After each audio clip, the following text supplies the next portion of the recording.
Breaking Dawn.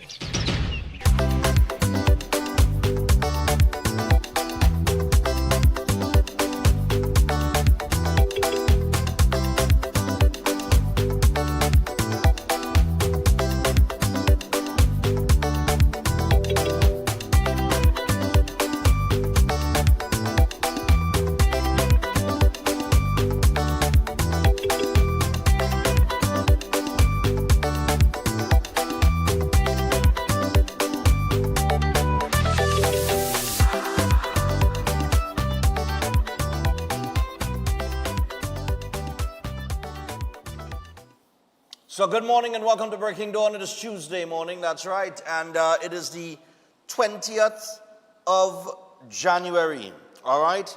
The 20th of January. I have somebody birthdays today. Somebody birthdays today, you know, in my family. We have one on the 20th and then the 25th. Oh, I know who it is. I know who it is. I know who it is. Yes, I know who it is. No, I don't. Yeah, I ain't not organize and send it. I ain't not organize and send it because she gonna be watching the show now, right? Later she gonna be off to work. So Kimberly, happy birthday to Kimberly. Kimberly Donation, my cousin. Happy birthday to you.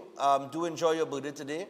And well, you know I don't give you nothing for your birthday, so that's an ordinary thing.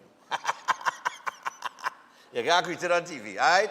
So happy birthday, good on to my cousin Kimberly, man. All right. Well, we will see if there is any email, you know, Mr. Father like to send email and all kind of thing. All right. So we will find out. In the meantime, we're going to get things cracking, take a look at some of the headlines in the Newsday, which won't be up to date with what is taking place currently, but we'll go through some of them. Junior Panorama Champs crowned, primary schools Panorama Champs unseated. Sando Special Needs School hit by 5th burglary. A special needs school, boy? Oh, gosh. Autism Services of Trinidad South Support Group Center, Director Sherian Ramkisoon is expressing disappointment after the school for special needs students was hit with its 5th burglary since 2018 on the morning of January 19th. She said, this is depressing us. We are frustrated with the situation now.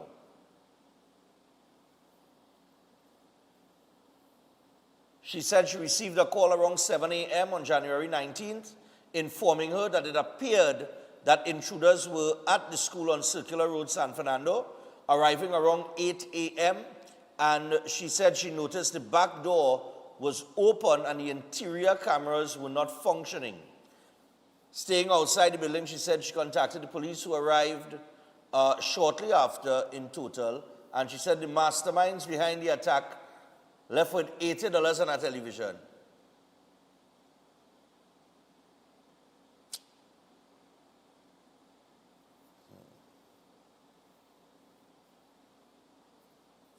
Who robs a special needs schoolboy?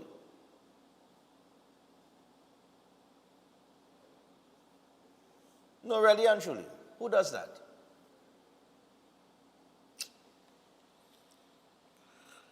Oh, God. GSEs discuss youth criminal activity and credit unions. Energy Chamber says Venezuelan oil could be viable option. And I saw in another newspaper where the Prime Minister blasted the Energy Chamber.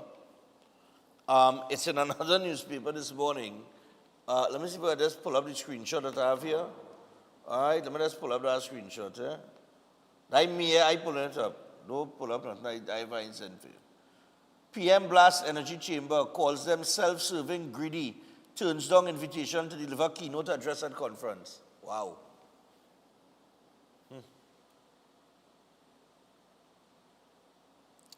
Oh, boy. Garbage crisis in Maloney Gardens, a public health risk. MP for Trincity Maloney, Camille Robinson Regis, has described the ongoing garbage collection problems at Maloney Gardens as serious, unacceptable, and a growing public health risk. Robinson Regis said she has forcefully raised the issue with the relevant authorities and is demanding urgent cleanup and proper sanitation. And she warned that the accumulation of waste poses a serious threat to residents, especially children, the elderly, and those with underlying health conditions. And she insists no community should be expected to live under such circumstances. She said she has formally raised the matter with the minister responsible, which would be Khadija Amin, because she's local government, while Councillor Stefan, hey, name spelled just like mine, man, Stefan Watley, has also engaged the relevant authorities. Both, she said, have made it clear waste removal and proper cleaning of the affected areas are not optional. All right? Responsibility for garbage removal and sanitation rests with the appropriate agencies. And we have demanded that this responsibility be met urgently and fully. She added she has requested a clear timeline for resolution and will provide residents with updates once a response is received. Robinson acknowledged residents' frustration, saying she shares their concerns and has communicated in the strongest terms that the situation cannot continue. Let me just say this.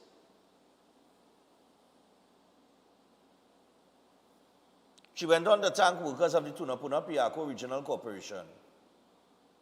Right? But let me just say this. I don't know about the rest of you all and where you all are living, right? Those pile-ups, well, that pile-up there, that would be because everybody in these plannings probably put their garbage in one spot, right? But for other areas that put out their garbage, like I put out my garbage daily. I don't like to keep garbage in my house. So every day I just take out the garbage. Right? And sometimes the garbage collection don't happen, or sometimes the garbage collection happens either once or twice in a week. Now, the corporation is in charge of managing that. So when the Port of Spain Corporation said they had a $7 million surplus, I was a bit surprised that garbage collection was not regular, right? Because obviously they were in the plus. If they were in the minus, I would understand that they own contractors or whatever the case might be, right? But it's not just Maloney. It's good that it's highlighted. Cocorita has been suffering with this for years. Diego Martin has been suffering with garbage collection for years. There are several areas of Trinidad and Tobago that have been going through this. I don't know I really don't know what's going on. I will have to get on to Khadija Amin. I haven't called her in a while. She's an old Georgian too, so she'll take my call. Unlike Saddam Hussein, who do pick up his phone. But nevertheless, right? Maybe I'll give her a call and find out what is really going on with this garbage collection. Because really and truly, I saw that the police, and we had a big up the TTPS this morning. All this saw the project, guys? All this see the project that the police do? I saw a video yesterday on it, and I forget to download the video, boy. But moving on to the next headline. There was a video on this, and a lady was commending the TTPS, right? The Trinidad and Tobago Police Service Coastal and Air Support Unit on January 18th took part in a large-scale coastal beach cleanup in the Carenage district, covering Tembladora coastline, Williams Bay, and St. Peter's Bay. The initiative, a partnership with stakeholders and community volunteers, took place between 7 a.m. and noon. And it said, a release said that over the course of the exercise, more than 140 bags of waste were removed, including discarded wood, metal, tires, single-use plastic bottles and containers, styrofoam amounting over to 12 volumetric tons of debris removed from the coastline. You understand? The TTPS, their coastal unit, did that. We have to commend them this morning. But you know who we don't have to commend? Citizens, boy. Oh, Jesus and Lord have mercy. You know, when they didn't want to have, just now, Look, somebody say, I'm at the beginning of Cocorite. We had a garbage problem for many, many years. Many, many years. I know the Cocorite area. I know it only too well. You understand? All going up on the terrace.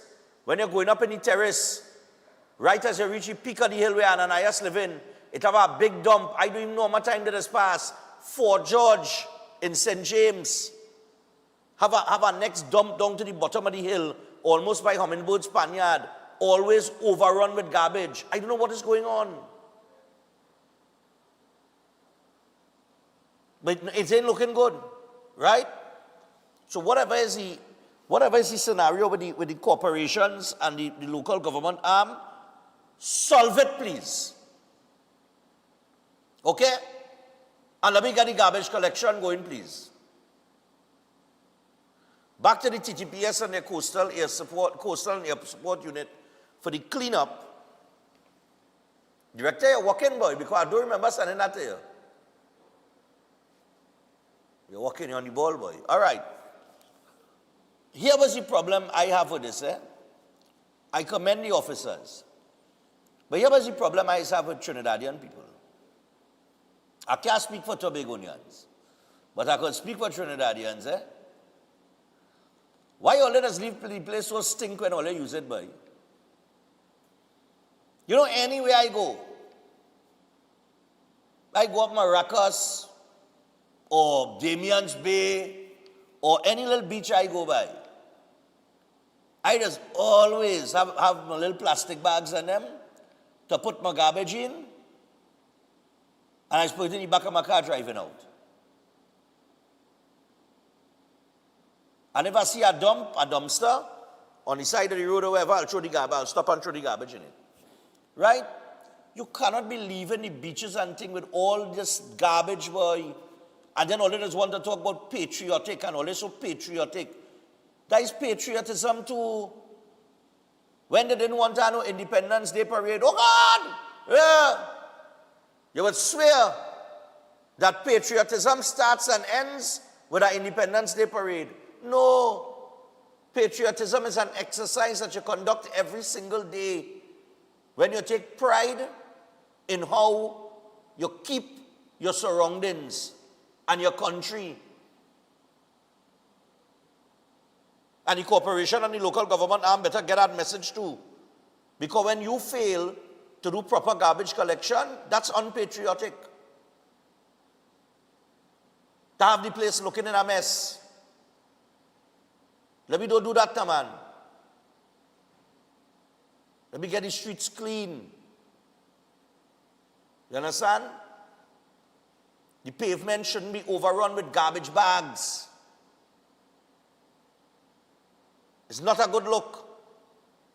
It had a Saturday morning, I walked down Lewis Street and I did a video showing how much garbage was on Lewis Street alone in Woodbrook.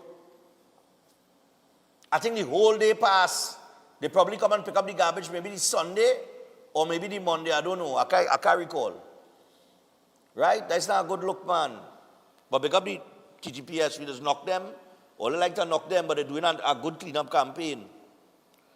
Privy Council upholds appeal against Dr. Fong negligent in birth injury case.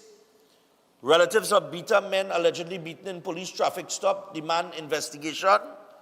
Santa Flora motorcyclist dies after a crash. And the Senate will sit on 3 bills. All right? And those bills will include the Motor Vehicle and Road Traffic Amendment Bill. We come into that. Right? They will sit on that. The Tobago House of Assembly Amendment Bill 2026. And of course, the Law Reform Zones of Special Operations, Special Security and Community Development Measures Bill 2026. All right? And I heard that the Prime Minister came out batting in terms of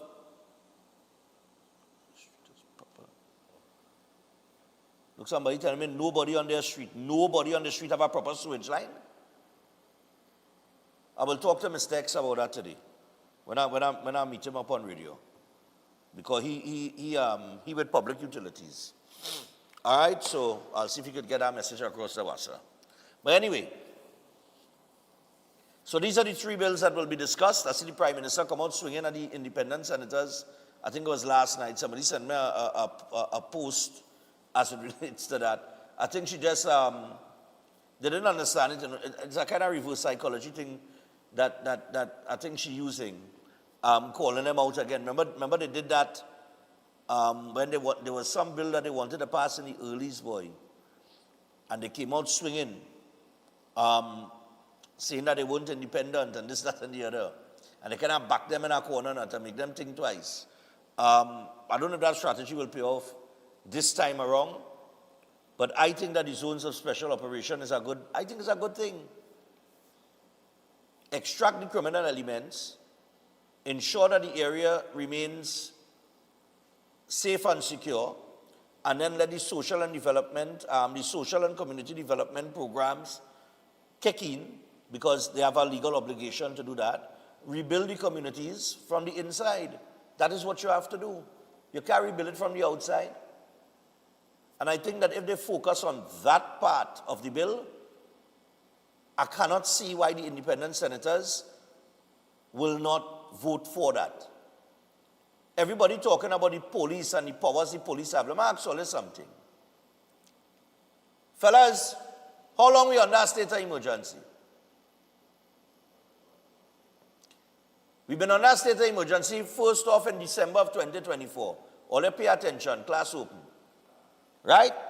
December 2024, under the PNM administration, before, remember they called that state of emergency at the end of December that year. And that was for initially 3 months, which took us to around February or March or thereabouts. And then we had a few months, and then this administration declared a state of emergency after the election. Forget the reasons that these state of emergencies were called. There was no curfew.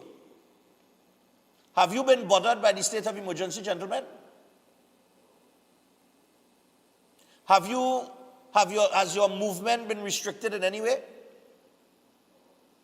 And could somebody, for all who have concerns, could somebody point me in the direction of all of the people that the police victimized or wrongfully arrested? Granted that they had extra powers during this long period of time that we've been under SOE. Point me in the direction of all the people that the police wrongfully arrest or terrorized. Or point me in the direction of all who door they kicked down 4 o'clock in the morning unnecessarily. That was unjustified. Point me in that direction now. I'm waiting. Let's see. Time it is 19 past 6. So all of this talk about oppression and all this nonsense point me in the direction of all the people that were abused during this period of time while the police had these extra powers under the state of emergency. Point me in that direction. Show me the people. I can remember seeing one article during the state of emergency where the police terrorized. I can remember seeing one video. Right? You might have seen videos circulating with the altercation and things, but I can remember seeing, like in the past, how we would see videos circulating with the police thing and they locking up a man and the man thing and resisting arrest and all kind of thing. Where all that content? But that's the counter argument, eh? And then we have this stupid reality that we live in, right? Here the sense or lack of sense that people trying to talk. For years, hear them now. And they're calling to this program and they're talking to the street and they're talking in the rum shop. But the police know where all the criminal is. All ever heard that story before? Them police and them know where all them criminals is. Why did you go and get them? All ever hear that story? But now it have a bill come in. It's a 3-part operation. And the first part of the operation is for the police to go in and remove the criminal gangs and the criminal elements in the community. But we are opposed to that. Everybody afraid. Oh God, there's oppression. They go lock me down, we go can't move, oh God. They go tie me foot and me hand and all kind of thing. But any police know who is the criminal and where to find them. So what are they worried about?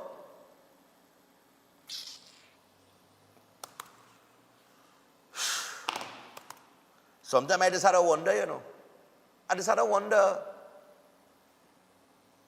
Anyway. Let me left all you alone with that. Because see me? Why one this morning, I was alone. That article in the paper, companies with links to Foster Cummins get over $500 million in contract in 10 years. But nobody even talking about that then? Nah. Zosos is he already there. $4 billion in legal fees in the Clico matter. Silence. Nobody wants to hear about that. Like $4 billion out of the treasury. Gone in lawyers' hands, senior counsel and all kind of king's counsel and all kind of thing. Nothing wrong with that, man. Yeah? Anyway. Let me get Seth Wiles about there. So, Seth Wiles Holistic Health Clinic, of course, powered by nutritional therapy. And it's very simple. Stop managing because you have the opportunity to reverse diseases, right? So don't manage them. And it is drug-free, supplement-free root cause healing through nutritional therapy. Now remember, Seth has his book. It's in all RIK bookstores. You could get it on Amazon, or you can call him to order the book or to book an appointment on the numbers on the screen, 2793935 or 7611952. So make sure and give him a call today and either order the book or book your appointment. Either way, book something. All right, nice. Also, while we're talking about books, let's talk about learning. And the CFVS Learning Consultants, well, they are here and every child deserves the chance to shine. And sometimes all they need is the right support behind them. And that's where the CFVS Learning Consultant steps in. They work hand in hand with parents, helping children build confidence, stay motivated, and grow at their own pace. CFVS offers personalized learning plans, confidence building, and parent coaching, all designed to make learning clear, supportive, and enjoyable for your child. And because life is busy, their services are fully online. So your child can learn comfortably from home, and they support students of all ages and ability levels, meeting every child right where they are. So the CFVS is committed to closing learning gaps and empowering every child to shine. And for more information, you can email them at cfvsservices@gmail.com, or you can call them, take the number 275-1603. That's CFVS Learning Consultants, helping children rise with confidence. With that, we're going to take a break with confidence. When we come back, the Motor Vehicle and Traffic Act. And we're going to play a little bit of what Marvin Gonzalez had to say about the law. We'll play some of what Colin Burt had to say about the law. And then I'll play you what Saddam Hussein responded with in the parliament. Listen, all you'll get the idea when we come back. Stay tuned.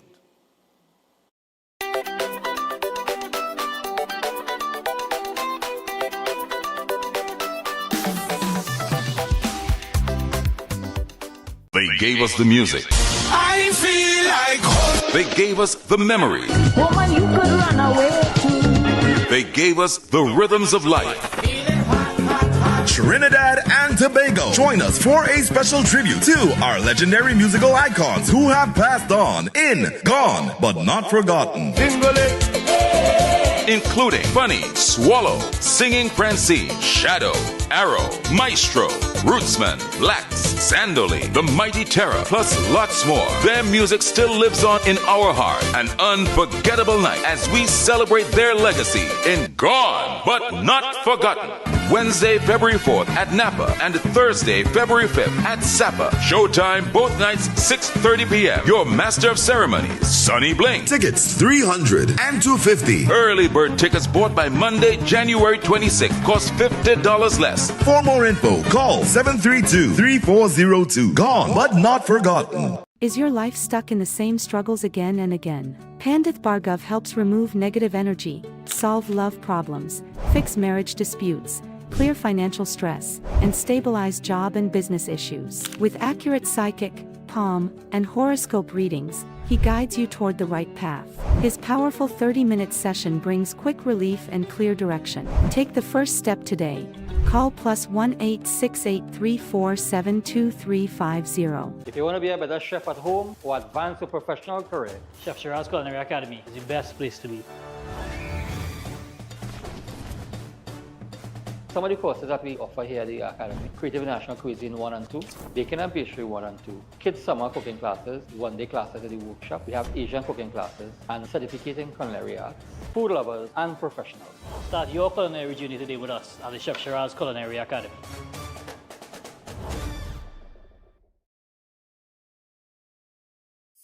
Ostomy care is a unique and intimate condition that can seem challenging for individuals afflicted by it. At Better Life Ostomy Care, they understand and offer a wide range of products and services that will allow ostomates to lead a better life. From colostomy and urostomy pouches, paste and powders, antibacterial wipes, Brava strips, deodorants, gloves, gauze, bed liners, and much, much more. They also have RN care available for ostomy home care with affordable starter packages. No need to look for nurse or supply. Everything is just a phone call away. Better Life Ostomy Care is located at number 4 Mosque Street, Caroni. You can call them at 308-6709 or 472-5878 or visit their website at www.betterlifeostomycareTT.com to find out more about their offerings. You can also write to them at betterlifeostomycareTT@gmail.com or find them on Facebook. Better Life Ostomy Care, servicing ostomates with a better quality of life. Why just manage disease when you can reverse it? At Setwaya's Holistic Health Clinic, we don't just mask symptoms, we focus on reversing illness naturally. Imagine freedom from medications and the cycle of dependence. Our approach dives deep into uncovering root causes without herbs, tonics, or medications. From diabetes and heart disease to mental health, obesity, and more, our personalized care is transforming lives. Ready to begin? Book your consultation today, either in our San Fernando office or online. Call or WhatsApp 279-3935 or 761-1952. Your health journey starts now at Setwayo's Holistic Health Clinic, where transformation is within reach. At Adams Optical, we care for your vision with everything from stylish frames, contact lenses, and sunglasses, starting at just $595, to advanced eye care services. We also diagnose and manage conditions like glaucoma and cataracts with our in-house ophthalmologist. Additional services include OCT, VFT, and cataract surgeries. Visit us at San Fernando, Chaguanas, or Rio Claro. Are you living with pre-diabetes or type 2 diabetes? Manage it with the unique Jameson 100% complete multivitamin with 400 micrograms of chromium to lower blood glucose, lutein for your eyes, B vitamins for energy, vitamin C and lycopene for antioxidant support. Take a step towards a healthier tomorrow and make the proactive switch to Jameson today. At Lashana's Palette Design, we turn simple wood into stunning professional palette furniture for any space. Cozy up your living room, elevate your bedroom, dine in style or relax outdoors, all with custom designs made just for you. Bring your vision to life with custom-built furniture that tells your story. Call or WhatsApp us today at 868-366-0800 and follow our social media to see the magic at Lashana's Palette Design.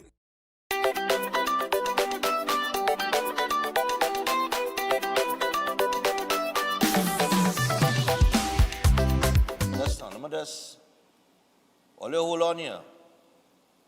But why that? Why is that? Gentlemen, why are connected to downstairs? Is this one? Right, nice. I connected to upstairs now. I now remember something during the break. Maloney Gardens is an HEC situation, right? So I think HEC in charge of that, not so? Let me see if I get Minister Alexander here. He like interview. Let me see. This is lane. Just now.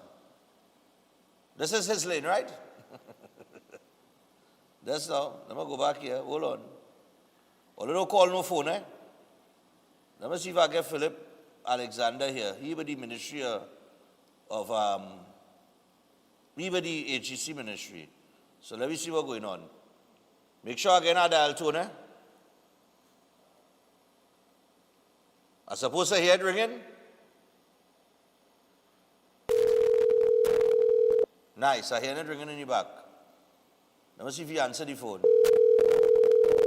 6:38 a.m. I waking them up. Maloney Gardens, garbage problem. Let me see. If I don't get him now, I will call him back. A little panic. How much time it ring so far? He like interview, but what's the problem here? You wake up yet or what? Sleeping on the job? Still ringing? Alright. We go pause so I call say, I'm going one more time, eh? One more time. Right? Let me see how much time I try to call. Let me see. Because that's a HEC scene, right? That's Maloney Gardens. HEC is supposed to be in charge of garbage collection and maintenance and things like that. So we will see. He answer. Patch him through. Morning. Patch him through. Hello, good morning. Good morning. Good morning, Minister Alexander. How are you, sir? I am well. Well, all right. You're live on Breaking Dawn, eh? I feel this is an ambush. No, I ain't ambushing you because I'm sure this is your lane. I know the PM tell you stay in your lane. This is your lane. So, here the question I have for you now. I see an article in the paper with Maloney Gardens with garbage collection, with a garbage collection issue. That fall under HEC, right? That's ours. All right, so what's going on with that? Do you have any information on that? I have a lot of information on that. And everyone should be paying attention to what is going to come out in the media the next couple of days and pay attention to the Senate this afternoon. But I could tell you what's going on in Maloney. And I could tell you that Camille Robinson Regis is aware of what is going on in Maloney. And it is this, that the gangs are threatening to kill the garbage men and burn down their trucks because they want the contract. So they could give kickbacks to people who had given them the contracts before. That's what's going on in Maloney. You serious? So today, police go in with the garbage men so that the garbage men could clean Maloney. So all this talk you're hearing about rats and roach and rubbish, somebody doing that, somebody planning that, somebody instigating that. The gangs are threatening the garbage men. In Westmoreland, the garbage men tell me in Westmoreland, they have areas in Canada and they go Martin, they can't go. Contracts. This is about contracts. And I'm suggesting to you, sir, you should get garbage men on your show. Let them tell you. Let the garbage men who drive in the truck tell you that their lives have been threatened if they pick up garbage in certain communities, because the garbage contract is a lucrative contract to the gangs who have lost other sources of revenue. So, how many, is it just garbage collection that's being affected by that type of situation?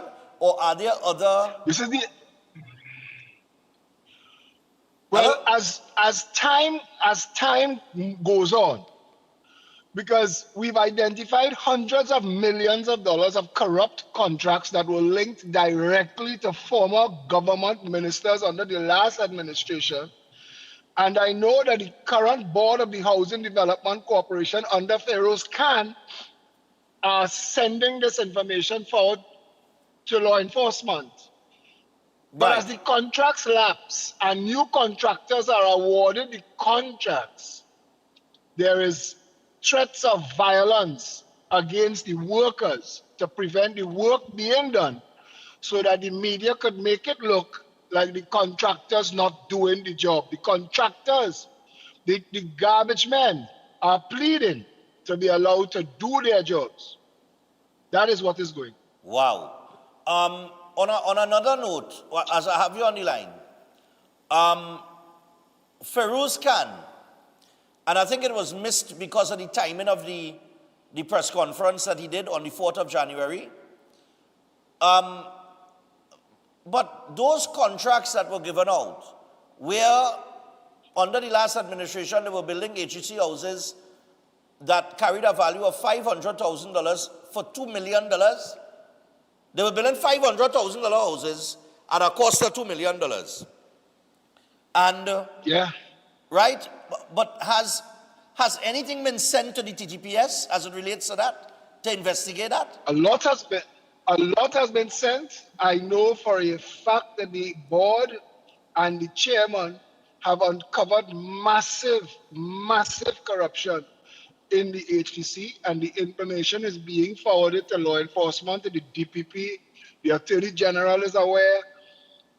We always knew when we got into office, we always knew that CPEP, URP, and HDC were the feeding frenzies. We just weren't aware of how massive those feeding frenzies were. Wow. Let me give you one example that you may not be aware of. Under the last administration, they were quoting house prices, house construction prices for allocation, hundreds of thousands of dollars in excess of what the house could pay for, and then saying that the government will subsidize the house.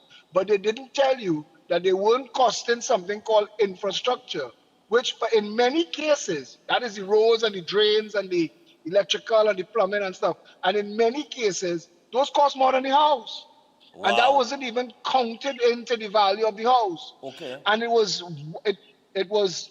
they created multiples of companies to hide different projects happening in the same project. So you're thinking that one company billing you $500,000 a house, but they have $1 million bill per house coming at you from another company, and you don't know that happening. Every single cent that has been allocated to the Ministry of Housing so far, almost every single cent, has been paying off bills that has been left here, and unfinished projects, abandoned projects. There are houses that we are finding that have gangs occupying it, that they were told they could have it. The HTC was run like a massive racket. And I want to say kudos to that board. I want to say kudos to Feroz Khan. I want to say kudos to Minister Lee. These guys and these men and women have taken this responsibility very seriously and have uncovered real mafia criminality in the Housing Development Corporation, and plenty more information will be made available to you as time goes by. But the hard thing to swallow is that it all traces back to government ministers, former government ministers in the last administration. And there are going to have to be situations, if Trinidad is a real country, there are going to have to be situations where these people are going to answer for what was done to Trinidad and Tobago, the looting that took place through CPEP, URP, and the HDC. Let me ask you something too. As I study Maloney Gardens, right? There was another thing Farouz Khan mentioned. He mentioned the plazas that now it's a terrific thing to have these plazas within the HEC communities because it creates the opportunity for entrepreneurship and we want to encourage that. But he said that they were bringing in like $1 million revenue, but the cost of maintenance was $10 million. Is there any plan that you all are charting moving forward to kind of fine tune those plazas and to run it like a proper business?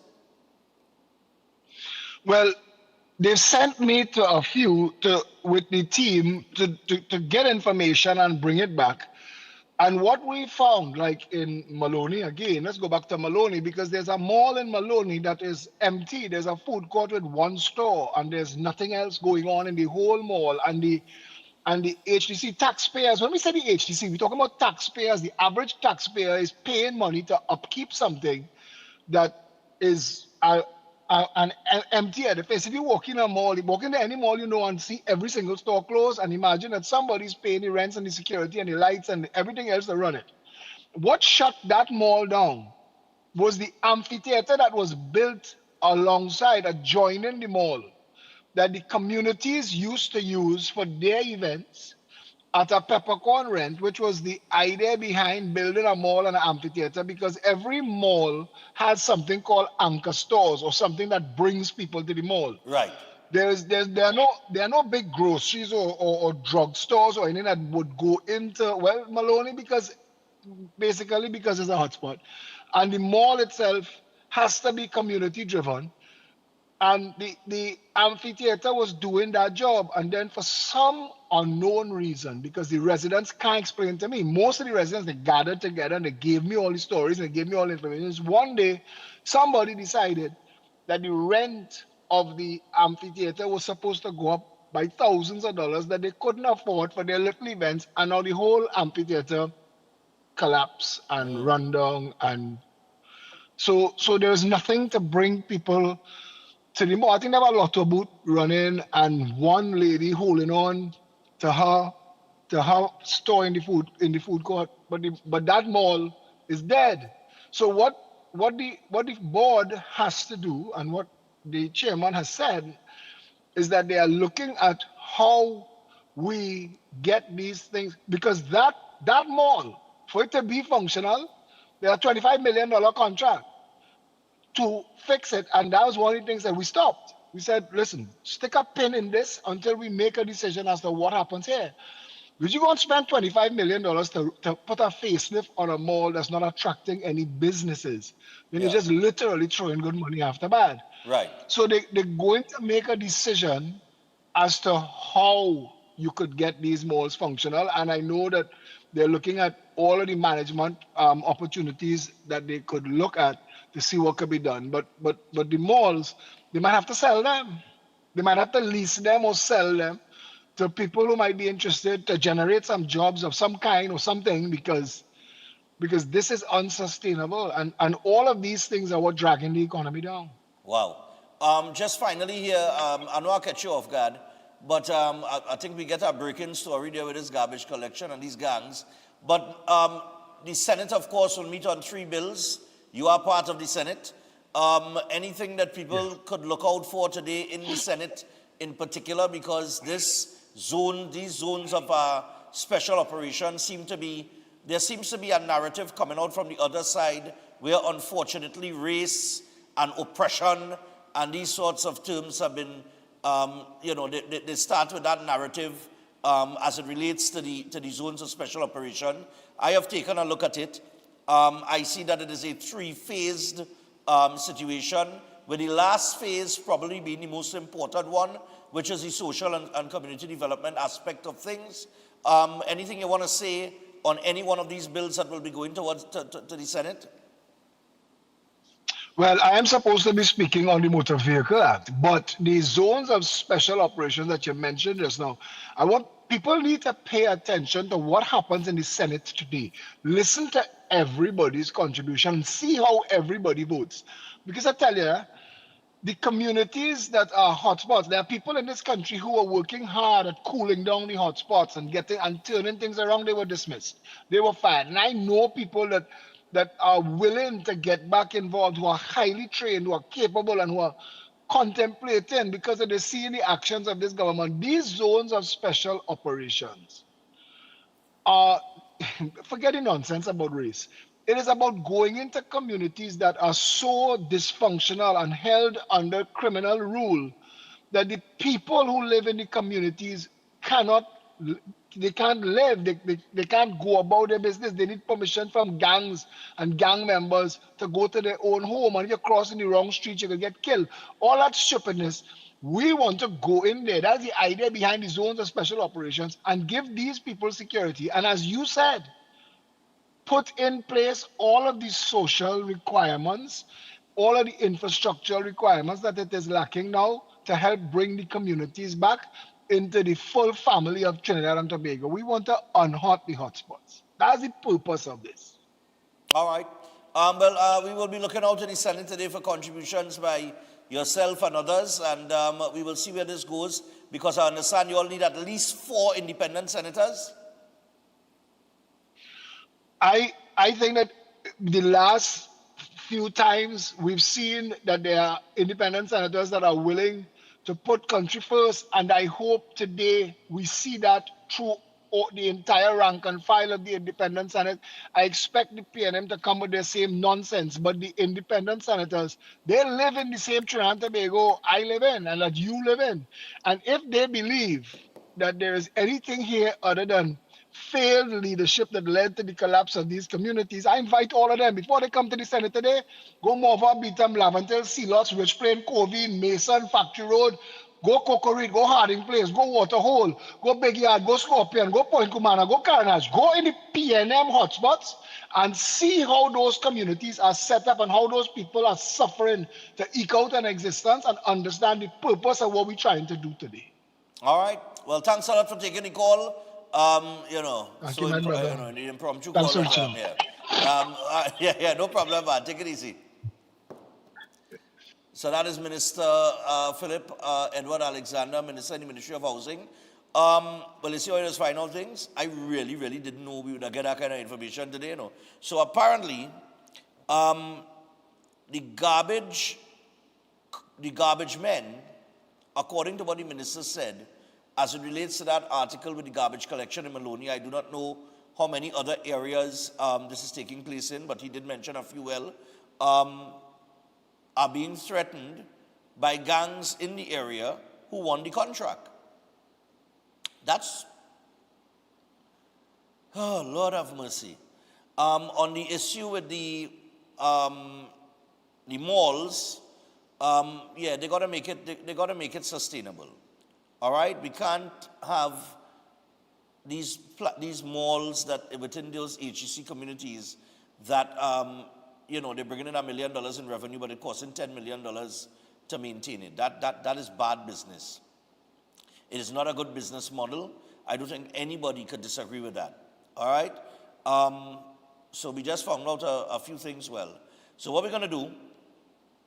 We are 11 minutes away from the hour of 7 o'clock. I'm going to take the break, and when we come back from the break, we'll take a few calls before we get to the back and forth that took place in the lower house as it relates to the traffic fines and the law. All right? But before we do that, I want to remind you about Jameson. So, we want to remind you to boost your immune system with Jameson immunity products to fight off the seasonal sniffles, such as their cold fighter with Echinacea, Vitamin C Chews with the honey lemon flavor, and for additional support, try their delicious Vitamin D3 Chews and Ultra Strength Zinc. Chew, fight, and feel amazing with Jameson trusted vitamins and minerals. All right? Also, I want to remind you that Chef has the 2 courses taking place from the 31st of January, and they are the Creative International Cuisine Cooking Course and the Baking and Pastry 1. And also, as in February, the City and Guilds Diploma 3. So you can make sure and give him a call on 3724639 or 7375097 and get registered today. That is Chef Shiraz and the Culinary Academy. All right? So we're going to take a break. And when we come back from the break, we will open the phone lines, take a few calls before we get into the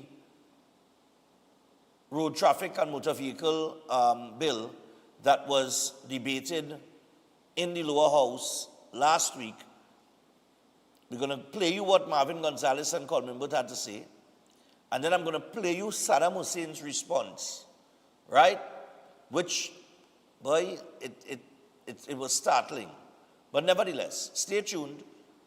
We will be back after this.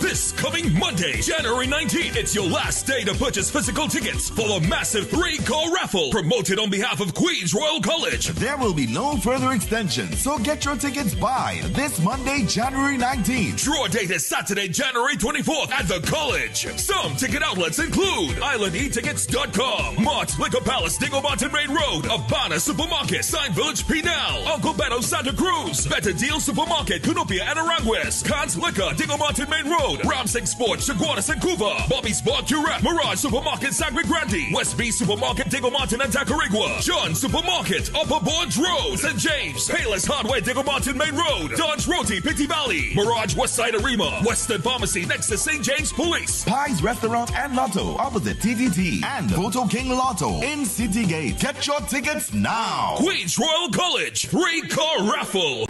Welcome to Car City Trading, your #1 supply of brand new Korean auto parts. Come on down to lot number 78, Bamboo Settlement number 2, Valsain, between the hours of 8 a.m. and 5 p.m. Monday to Friday, and 8 a.m. to 2 p.m. on Saturday to get your Hyundai and Kia vehicular needs. Car City Trading has everything your vehicle needs, from a brand new head and blocks to engine parts, transmissions, suspension parts, body parts, electrical parts, braking system, AC system, even the smallest sensor, and much more. WhatsApp us today at 704-2246 or call us at 645-2603 and let us be your car parts solution. Be sure to find us on Facebook, Instagram, and TikTok, and look out for our monthly deals and promotions. Car City Trading, quality products at unbeatable prices.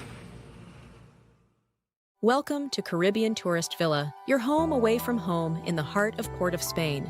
With over 25 years of trusted hospitality, Caribbean Tourist Villa has been a reliable choice for both business professionals and vacationers. Our guest rooms are thoughtfully equipped with all the essentials for a relaxing and productive stay, and our tranquil pool area is perfect for relaxation after a busy day.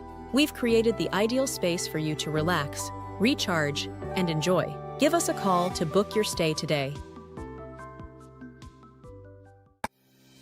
Tired of the daily school run? Say hello to Open Minds Education, your 100% online school built for life in the Caribbean. From preschool to secondary, they've got your child covered. Anytime, anywhere, no traffic, no textbooks, no hidden fees. Just smart, flexible learning with real teachers who care. It takes a village to raise a child, and Open Minds, they are that village. Learn today, lead tomorrow. Call or WhatsApp 868-388-6635 or visit openminds.education to register. At Adams Optical, we care for your vision with everything from stylish frames, contact lenses, and sunglasses, starting at just $595, to advanced eye care services. We also diagnose and manage conditions like glaucoma and cataracts with our in-house ophthalmologist. Additional services include OCT, VFT, and cataract surgeries. Visit us at San Fernando, Chaguanas, or Rio Claro.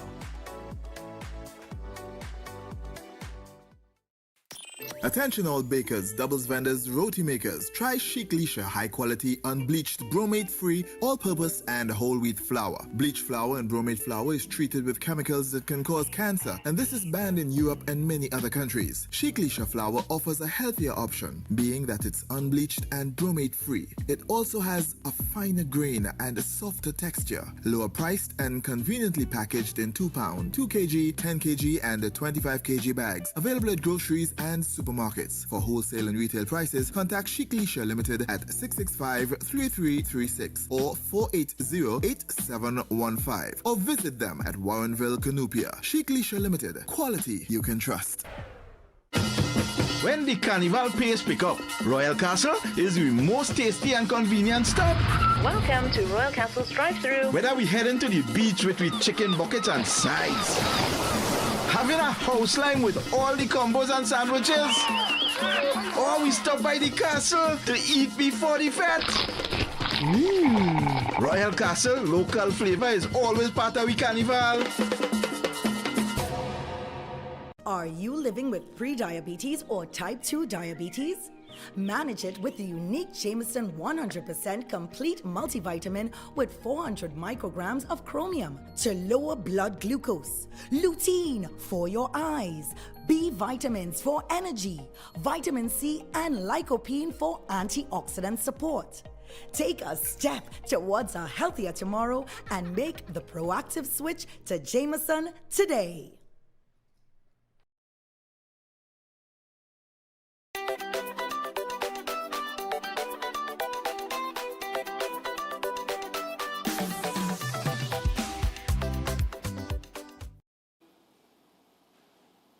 All right, so we're back. Now, as we return, we are 3 minutes away from the hour 7 o'clock. I want to tell you about Lashana's palette designs, all right?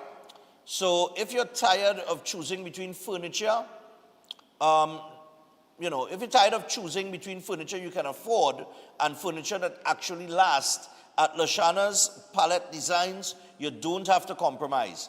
They handcraft custom furniture from quality treated pallets, antique, real craftsmanship, real durability, real affordability. Your dream piece doesn't have to be a dream budget. So you can call 366-0800, that is 366-0800, or follow them on Instagram at Lashana Palette Designs, Lashana's Palette Designs, quality furniture, honest price.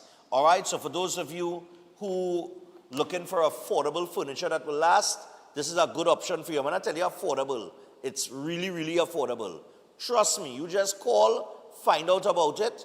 So you see all these $10,000 and $12,000 couch and chair and all kind of thing you want to buy, you can get something really, really nice at Lashana's at a way less price. All right? So check them out today. Remember that number, 366-0800. All right, so just before we went to the break, I did a call with Minister Philip Alexander, who's a minister in the Ministry of Housing, because of the garbage collection situation at Maloney. I remember that that is a HEC, of course, project, and HEC is responsible for the maintenance and the garbage collection. Only to find out that apparently the reason why this garbage is not being collected is that the garbage men have been under threat because gangs in the area won the contract. Now, during the break, I also checked my messages, and I got a couple messages from people in West Trinidad. One from Bagatelle in particular, and somebody said, the minister talking the truth because the same situation is happening in the Bagatelle area. So I don't know where else these situations are happening, but obviously they're being starved of resources with the CPEP and URP no longer available to them. So they got to look for contracts outside of that now. The war continues. But 327-7400, we will,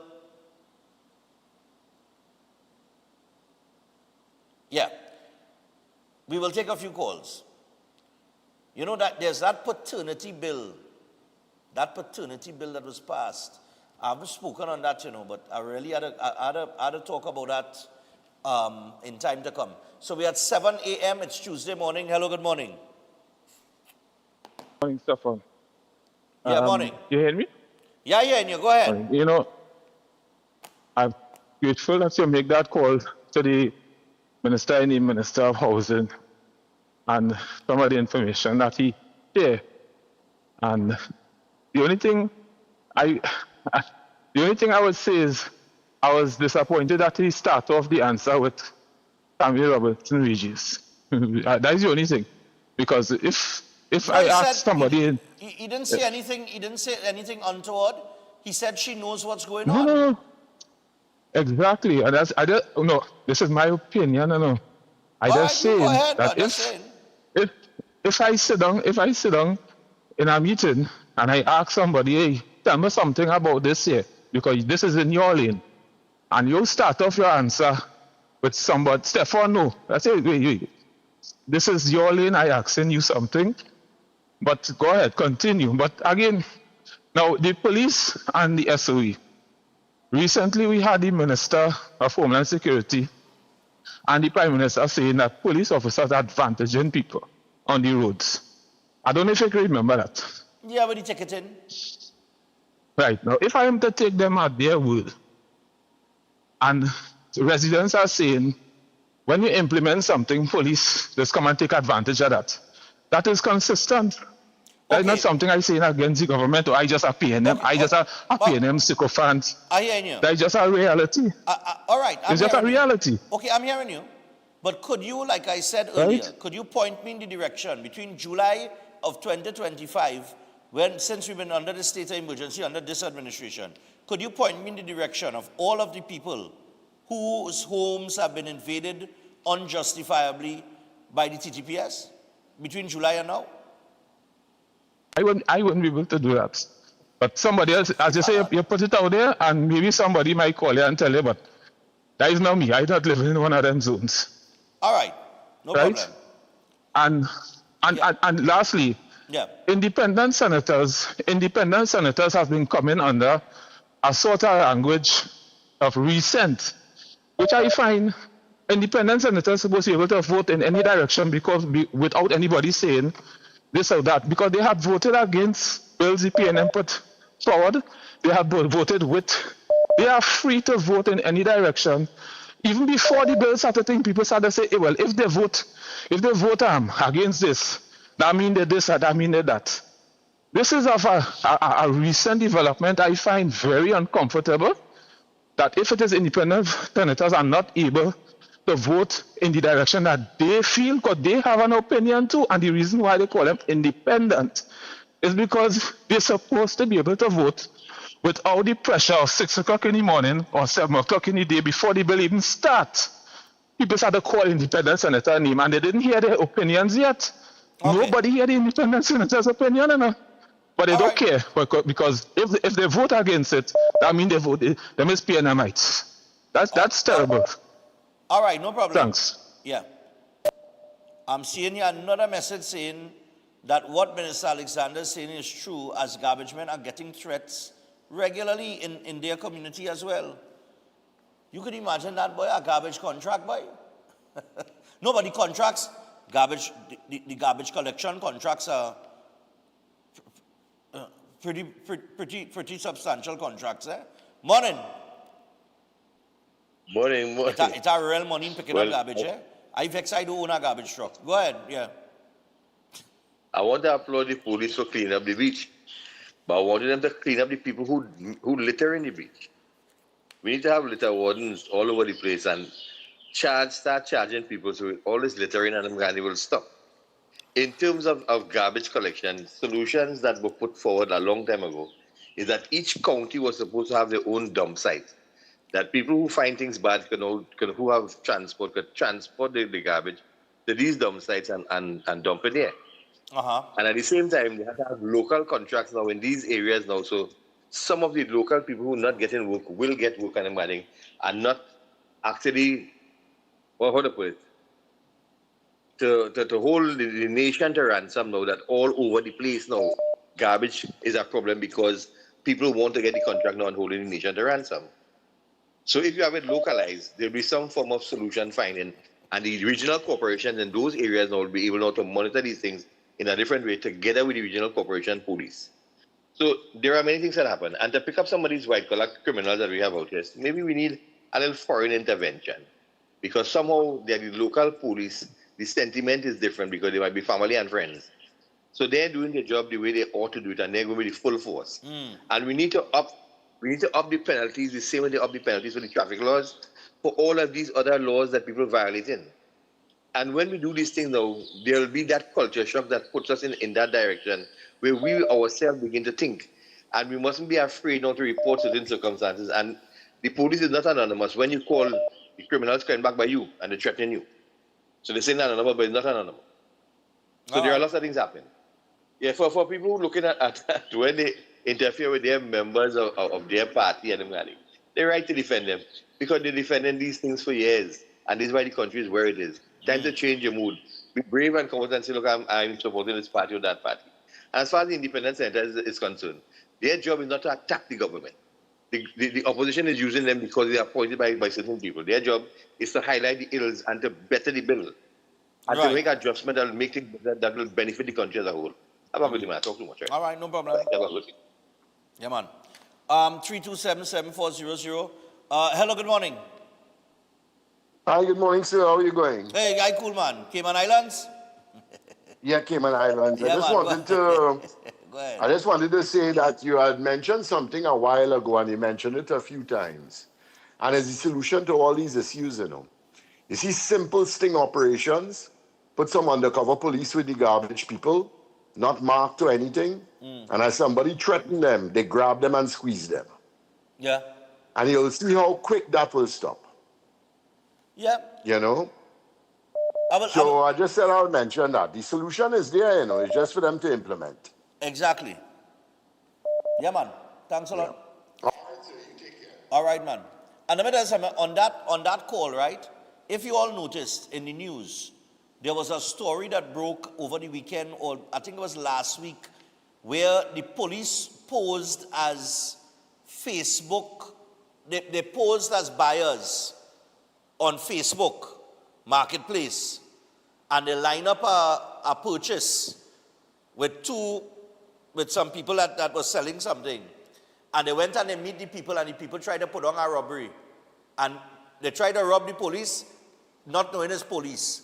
So they ran a sting operation successfully. Haven't I been asking that of Greenwich for the longest while? Why the police do have sting operations? You understand? Go into the bank, take out a large sum of money, and see if anybody tried to rob you. Hold that person, and then find out how we know you take out that piece of money. That's how I know it has go. Because we've been talking for the longest while about people going to Facebook Marketplace and other places on social media and getting robbed, going to purchase items from people that they met online. And it's been going on for the longest while. And we try to advise people and say, look, if you're going to do that, go by a police station, wherever the case is. So now the police have taken the initiative, and you have to wonder now, well, okay, well, why would they do that all the time? You know what I'm saying? That is basic policing. Morning. Morning, Stefan. Yeah, man, what's going on? Fine, thank you. Stefan, anybody, man, woman, and child, regardless people who calling like myself, and I know there are a lot of people calling like myself, is a lot of lawless people. But what I'm trying to tell you, this is what happening in this country. We're not serious, Stefan. What you're saying is right. What you're saying is right. We're not serious. And we have to get it going. Mind you now, listen, if you are living just as I live in close to Melonia and I fight like hell. Because I know that is a dangerous thing. You understand what I mean? And this could end up to a big war in the whole area. And that's instigated by big people, not small people. You understand what I mean? So this garbage business is a terrible thing, Stefan. It's raising up to be something serious. And you see this law that the government is bringing right now? I love that. If we had get that going, we could never fix Trinidad and Tobago. Have a nice day, Stefan. All right, no problem. Just to let people know, because I'm seeing it circulating online, right? Well, obviously, given the whole artwork and everything here, I can't press play on it. But the here policy controversy. Oh, God. You see, people read the papers this morning, they realize it have no controversy, eh? So there was this video circulating with a teacher telling some students that they cannot come to school with their hair in a particular way. Okay.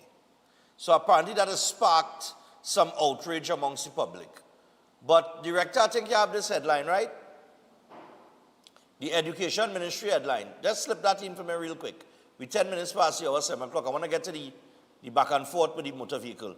Education Ministry, as of yesterday, the Education Ministry did issue a statement on it saying that schools cannot deny access to classes over hairstyles. So there is no hair controversy. It right here on my phone, you know. Done circulated, you know, every little thing. Everybody quick to jump out, but they ain't read the papers yet. Or they ain't read the news yet. They don't see the papers.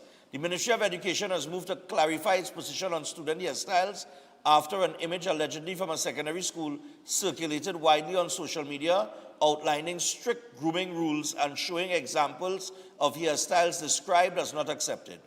All right, so the ministry is saying, based on that video and what they've seen, they have put out a statement saying, very clearly as the headline there, I want to read it. So when all they see it circulating in all their WhatsApp groups, you could refer to this. The Education Ministry says that the schools cannot deny access to classes over a hairstyle. All right? Good. Now, while the schools can't do that, I mean, as parents, you must know the kind of hairstyle that is suitable for your child to go to school. Morning. Yeah, morning. I call in to speak about the crime in the country and so on. Go ahead. Under the last administration, crime was out of control. People taking loan just to fence the place and put up camera system and so on instead of they fix the roof or buy food. Now you're actually seeing a government trying and doing something. You're seeing the police functioning for the better. The mass majority of the people in the country are law-abiding citizens. And under the past administration, everybody was held against a wall, back against a wall. So why people complaining for? Because that's the nature of Trinidadian I don't people. understand. I can't understand that. You know, listen, everybody complaining about the bills and things, the fines for cars and so on. You know what is it to be driving behind somebody and they don't have no brakes light? When you hit them, you know you wrong? Yeah. When they make a sudden stop, if somebody, you decide to go in turn in a road and somebody have no indicator working, but they doing the same thing and you hit them, you wrong. You're wrong. That's right. Right? And then you know how many people I know that lose their life, get damaged, mash up in accident, and the other people have no insurance. And these people left to suffer, these law-abiding citizens left to suffer. I hear you. I understand where you're coming from, but some people just they want the change, they want to have these problems solved, but they don't want the solution. Listen, it's real simple to understand. Because listen, if you have a child only sticking their finger in the fan, and whole minute you're telling the child, son, don't do it, stop. It comes a day where you might raise your voice or put a slap in the bottom or something to stop it, and it will stop. Yeah. I hear you, man. Thanks. Yeah, bro. Right? So there's some clarity on that.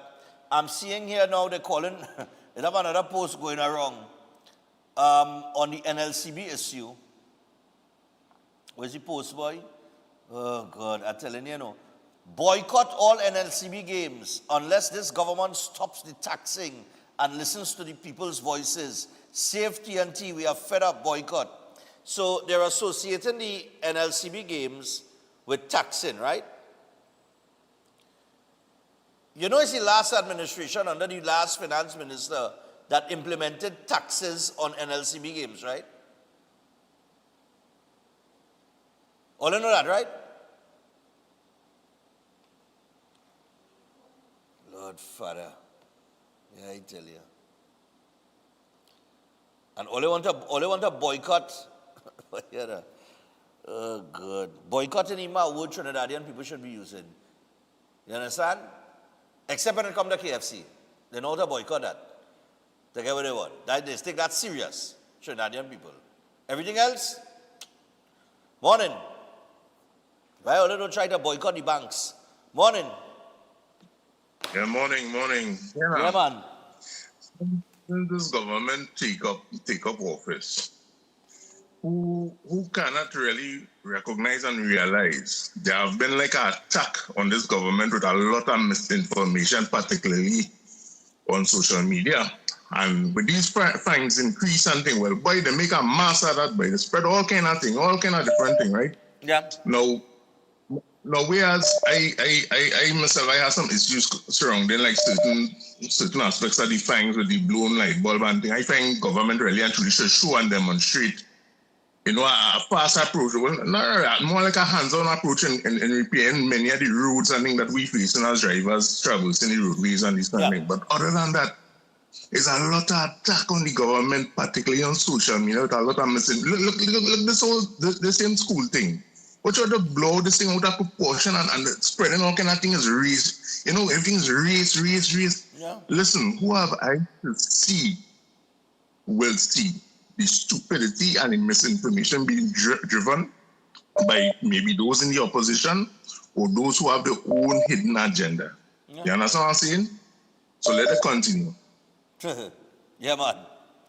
No, because, listen, we got to hold up there. We're going to come back to the phone line shortly. We have to, listen, oh, God.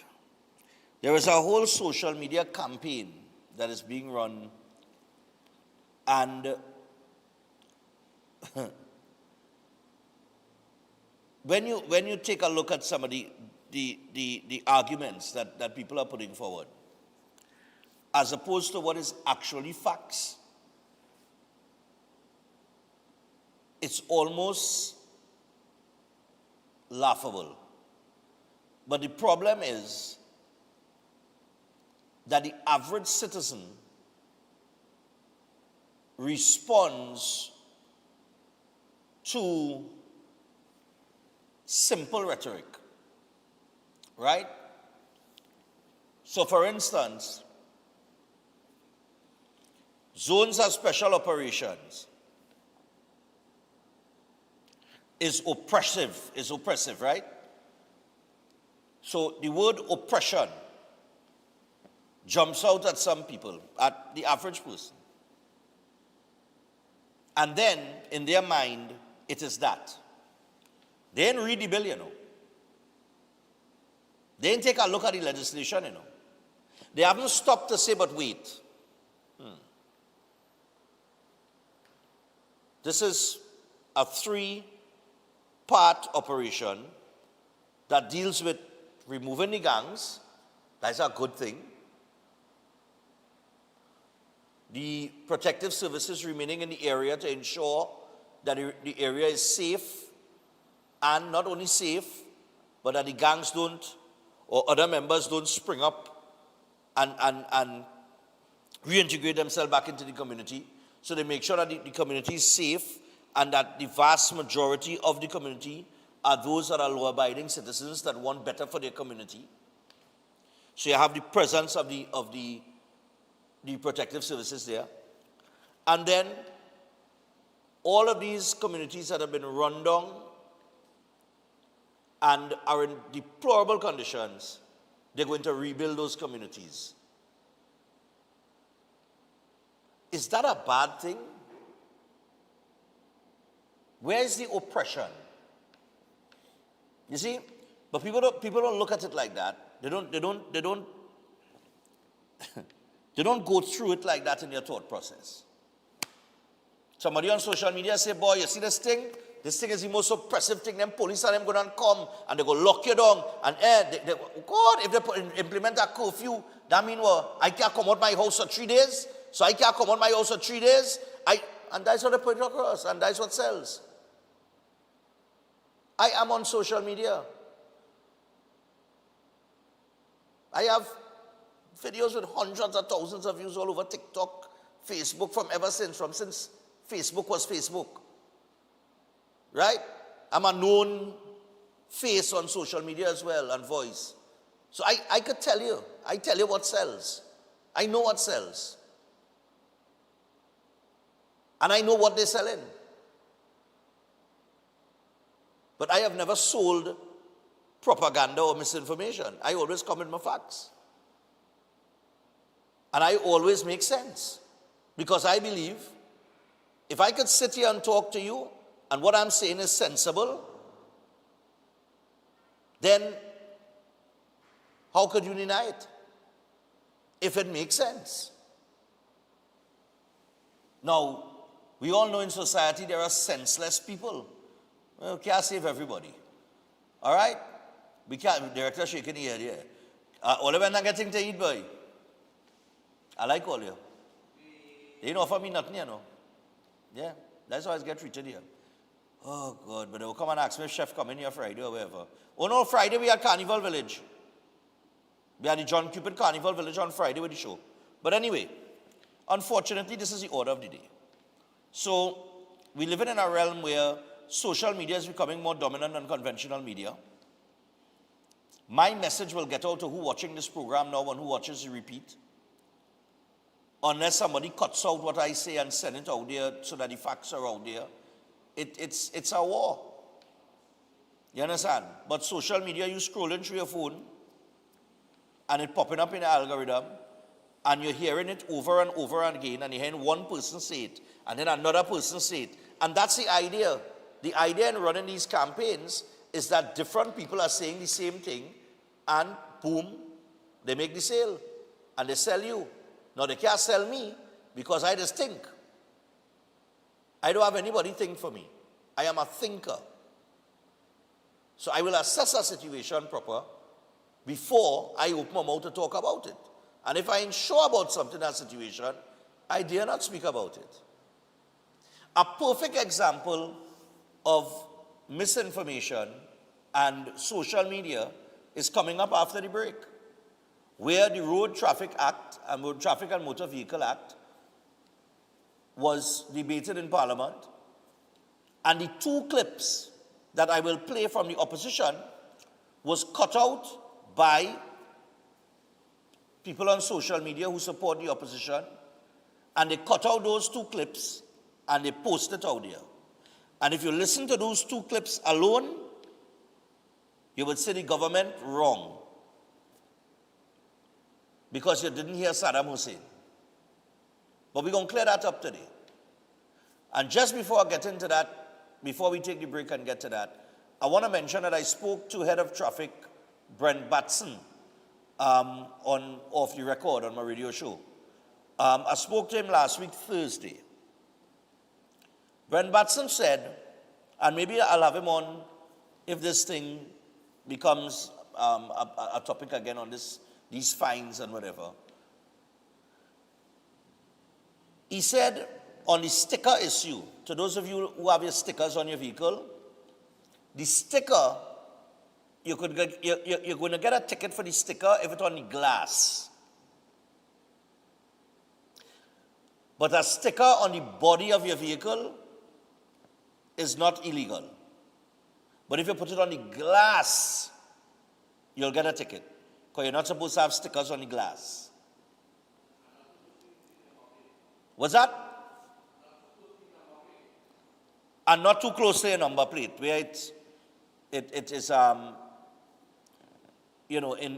the view of, of your number plate now, where it could create a situation where your number plate can't be seen clearly. And the other thing he said to me in that interview last week, Thursday, he said before the traffic fines were increased, X and I spoke to Brent between 9:30 and 10 a.m. that morning. He said by this time of the morning, right? Because remember, traffic parking restrictions are up to 9 a.m. in the morning in certain parts of Trinidad, one side of the road order. He said by that time of the morning, between 9:30 and 10 a.m., police officers were coming in with like 35, 40 tickets that they had issued. That was before. He said now, as of last week, if they come in with 3 tickets, they come in with plenty. And he said that tells us that it's working. Road traffic fatalities, as of last week, Thursday, we had 2. Either 2 or 3. For the same period last year, we had 9. So he said that number has gone down as well. And he's just speaking as a police officer as he head a traffic branch. So, what's all he talk about? Really? We're going to take the break, come back with the clips with these guys and take some calls on it. But before I go to that, let me just remind you that Keolek. So the Keolek range of products is backed by science, over 900 scientific research and clinical trials, all made from the aged garlic extract. And you have several products in the Keolek range. They include the cleanse and digestion, the blood pressure health, the cholesterol health, the total heart health, the circulation health, the Keo green powder drink mix, and the Keodophilus probiotics. And you can pick up any product in the Keolek range by visiting a pharmacy or a health store across the country. And if you want more information on any one of these products, just send a WhatsApp to 728-0338. That is 728-0338. We will be back after this.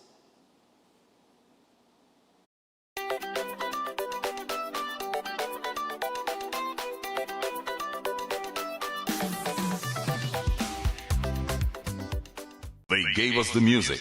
I feel like home. They gave us the memory. Woman, you could run away too. They gave us the rhythms of life.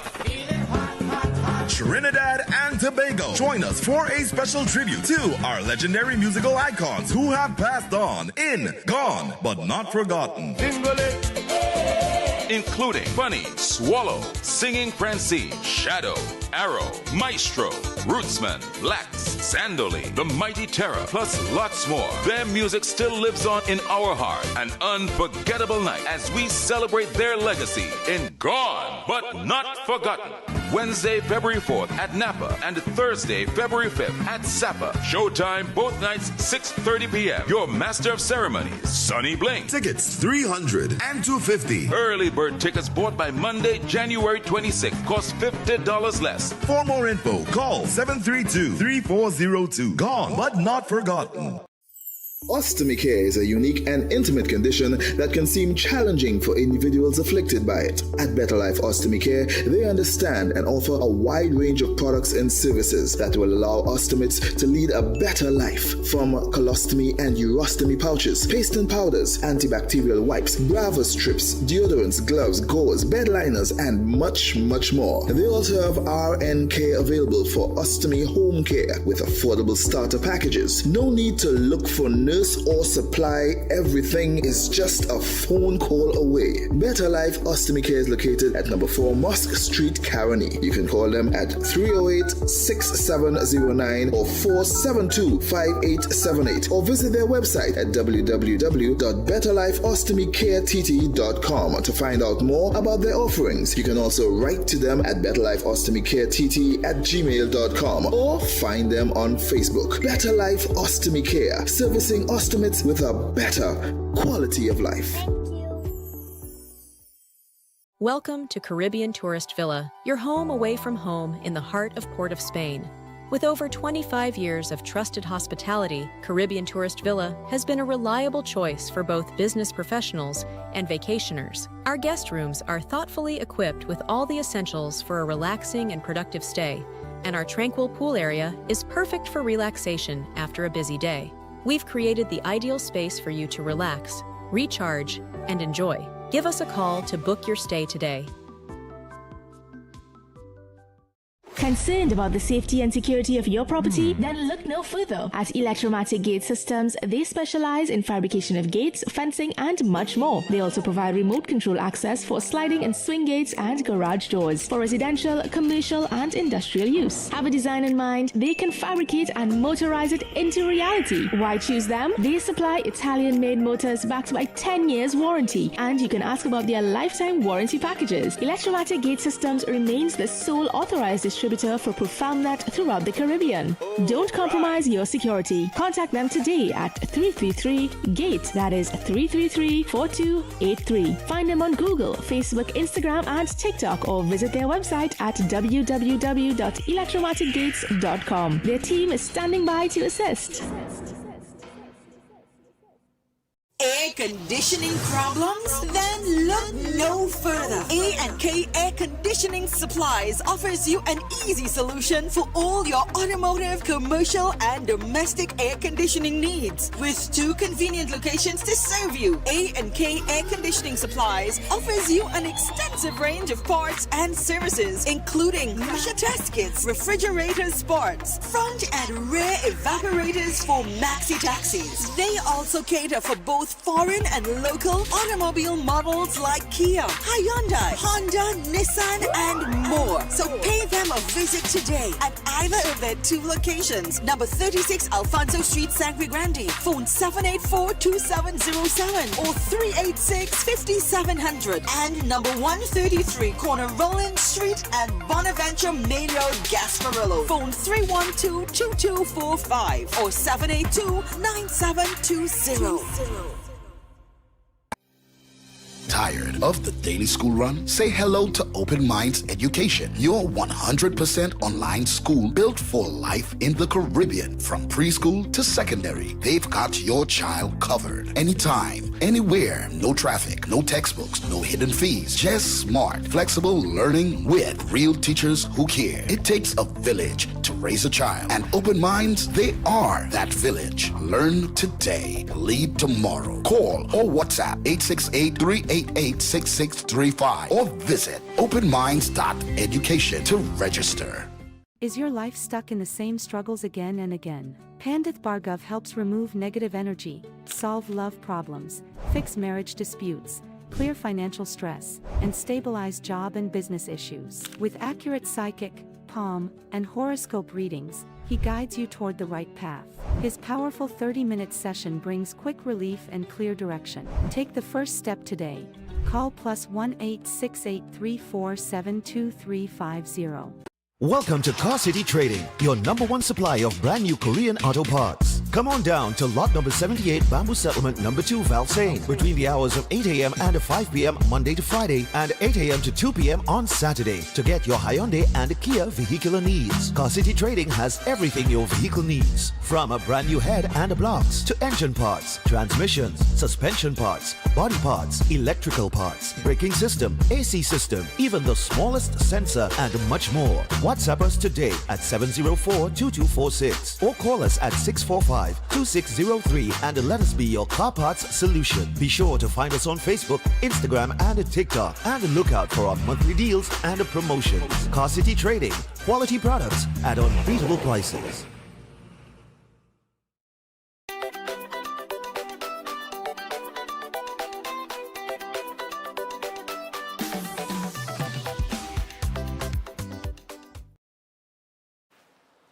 All right, we got to say good morning to those of those people watching us down at the breakfast place on Rice Road, man. By where? Rian. Yeah, Rian. Anytime you see short man come, that's the director. And anytime you see Ian order no boil egg or nothing like that, that means he forget me. So let's remind him about the boil egg, right? Usually I'll have 2. On my diet, I tried to slip down and get ready. You know, CIC fetters in carrier. Fetter with the Saints. Right? So I the fetter with the Saints. I'm just experienced, but fetter with the Saints is going to be my first fet for the carnival. You know what I mean? So I'll look out, because I'm coming in hot Monday morning. All right? What's that? Do those sell what machine? Time machine? What I mean?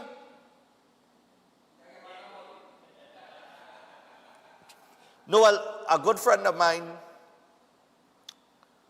organized 2 tickets for me. Because really and truly, I wouldn't pay that money to go that fit. Right? Yeah, and then they do advertise here. Not the Fete, the company that throw the Fete. So, you know, I never get nothing from them either. And it's ride them and think for sponsorship from a run and think I never get nothing from them. So I wouldn't spend no money there, but I get 2 tickets. So, you know, I take it, yeah. One, yeah. You know, I eat steak. All right. Anyway, I want to line up for that steak, boy. If I had to stand up in that line for the whole Fete to get a piece of steak, I'm going to line up. Anyway, Like I said, Road Traffic and Motor Vehicle Act. Now, like I said, social media-wise, I will show you something, and then I will show you what Saddam Hussein's response was. Run me Marvin Gonzalez on that legislation. Yeah.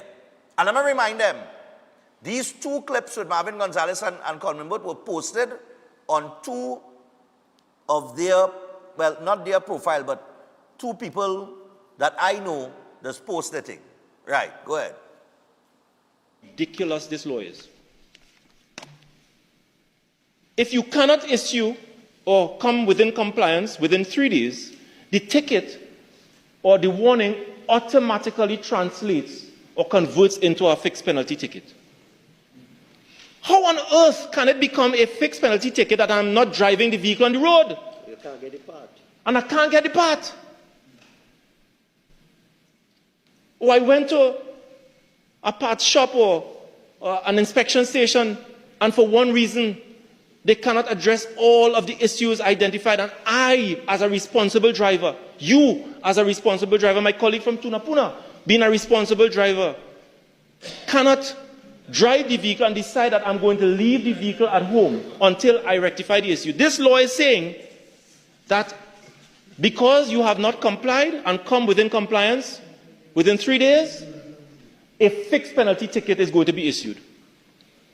You will still be prosecuted even if you have a parked vehicle at home. Colleagues, that cannot be right. Someone did not think this through properly. Because it is wrong for a citizen to have his vehicle at home, doesn't drive it because he has not complied with 3 days, looking for his vehicle and the parts to come into compliance with the law, and a fixed penalty ticket is issued to you. And you have to pay $3,000. And if you don't pay that $3,000, the matter is enlisted before the court and you are overwhelming the judiciary. Again, the 147,000 cases that I told you about a short while ago, Madam Deputy Speaker, it will be 300,000 cases before the court, because I can tell you that there is no way poor people in this country would be able to comply with the law under this very oppressive piece of legislation that is before. It is unworkable. It is wrong. This legislation does not make sense. It is impractical. The licensing division does not have the resources to address these issues. The Trinidad and Tobago Police Service does not have the resources for people to line up police stations all over the country for a police officer to come and inspect their vehicle, or for a licensing officer to come and inspect their vehicles. And when they do so, and if they do so within 3 days, they are not sure whether a certificate of compliance will be issued to them. And the law is saying that the warning is going to be converted into a fixed penalty ticket. Sounds good, right? It sounds good. He said it is oppressive. See the trigger word? Oppressive. He said it doesn't make sense. Someone didn't think it through. Someone didn't think it through, does not make sense, and it is oppressive. Good? We'll just take those 3 points. Run my input. In the United Kingdom, Madam Deputy Speaker, there is a system of warning notices that are affixed or handed out by the police, and I will educate the Minister. In the United Kingdom, the police can stop a vehicle for any reason. They can ask to see your driver's license, your insurance certificate.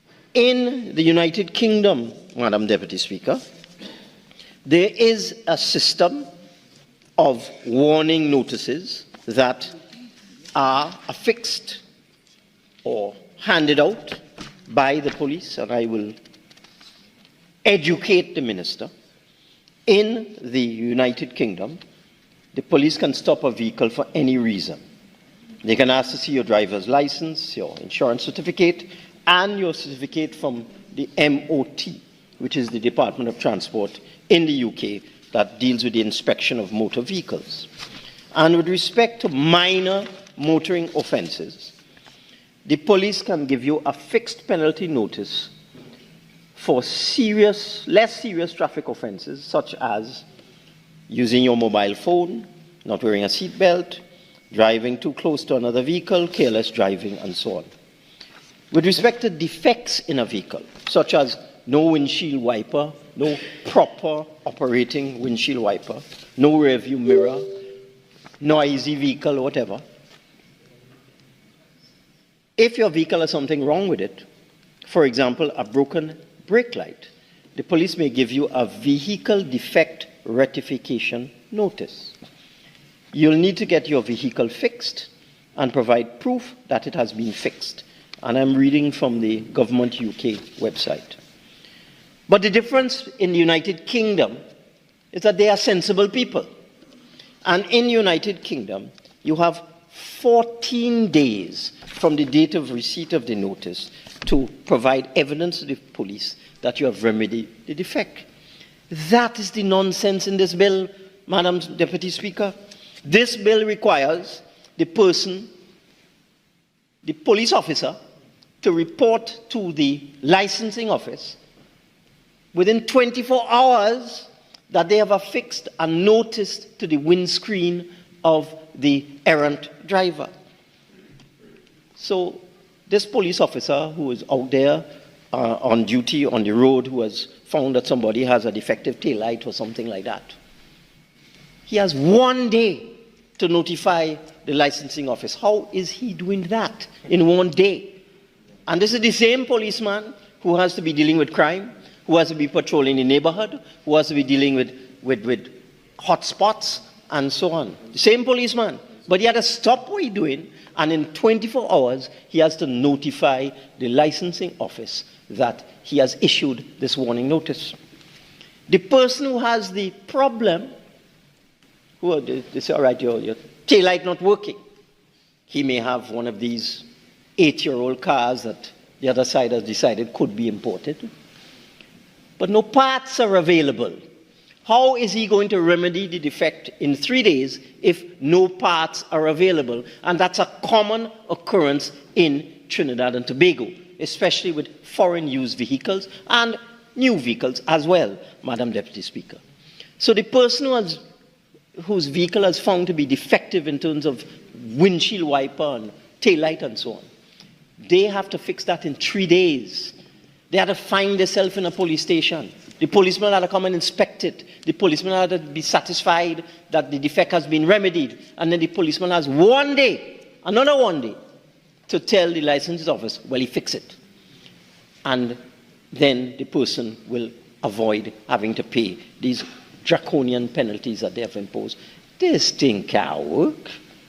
It's absurd. Our police are already overburdened. Our traffic system, our traffic fine system is already overburdened. If you check the magistrate's court, you'll see at least 50% of the matters in the magistrate's court are traffic offenses. At times, we have had more than 100,000 cases in the traffic court. I am told that people who are challenging tickets now are getting dates in 2031 and 2032, 7 years from now.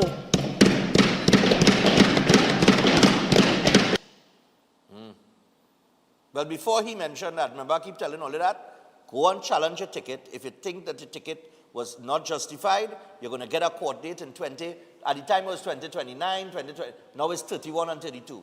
Remember I was telling all of that? You had to be watching the show. You're welcome, Imbert. But Marvin Gonzalez used the trigger word oppressive. Called me Imbert, chose to use a trigger word called draconian. All right? Class open, eh? All you pay attention. He said if you can't get the parts, you only give them 3 days. And not getting parts is a common occurrence. He said that you could get a vehicle defect notice. And in the UK, they are sensible people. They give you 14 days. They could stop you for any reason. All right? And they issue warning notices and so on. So his whole argument is based on the fixed penalties, the defects, the warnings, the length of time for the warning, You can't get parts. We should understand that people will need more time. That's his argument. Okay, fine. It's sounding good, eh? It's sounding real good. If you're going through social media and you see those 2 clips alone, oh my God, you want to hang the government of Trinidad and Tobago. Run me Saddam Hussein's response.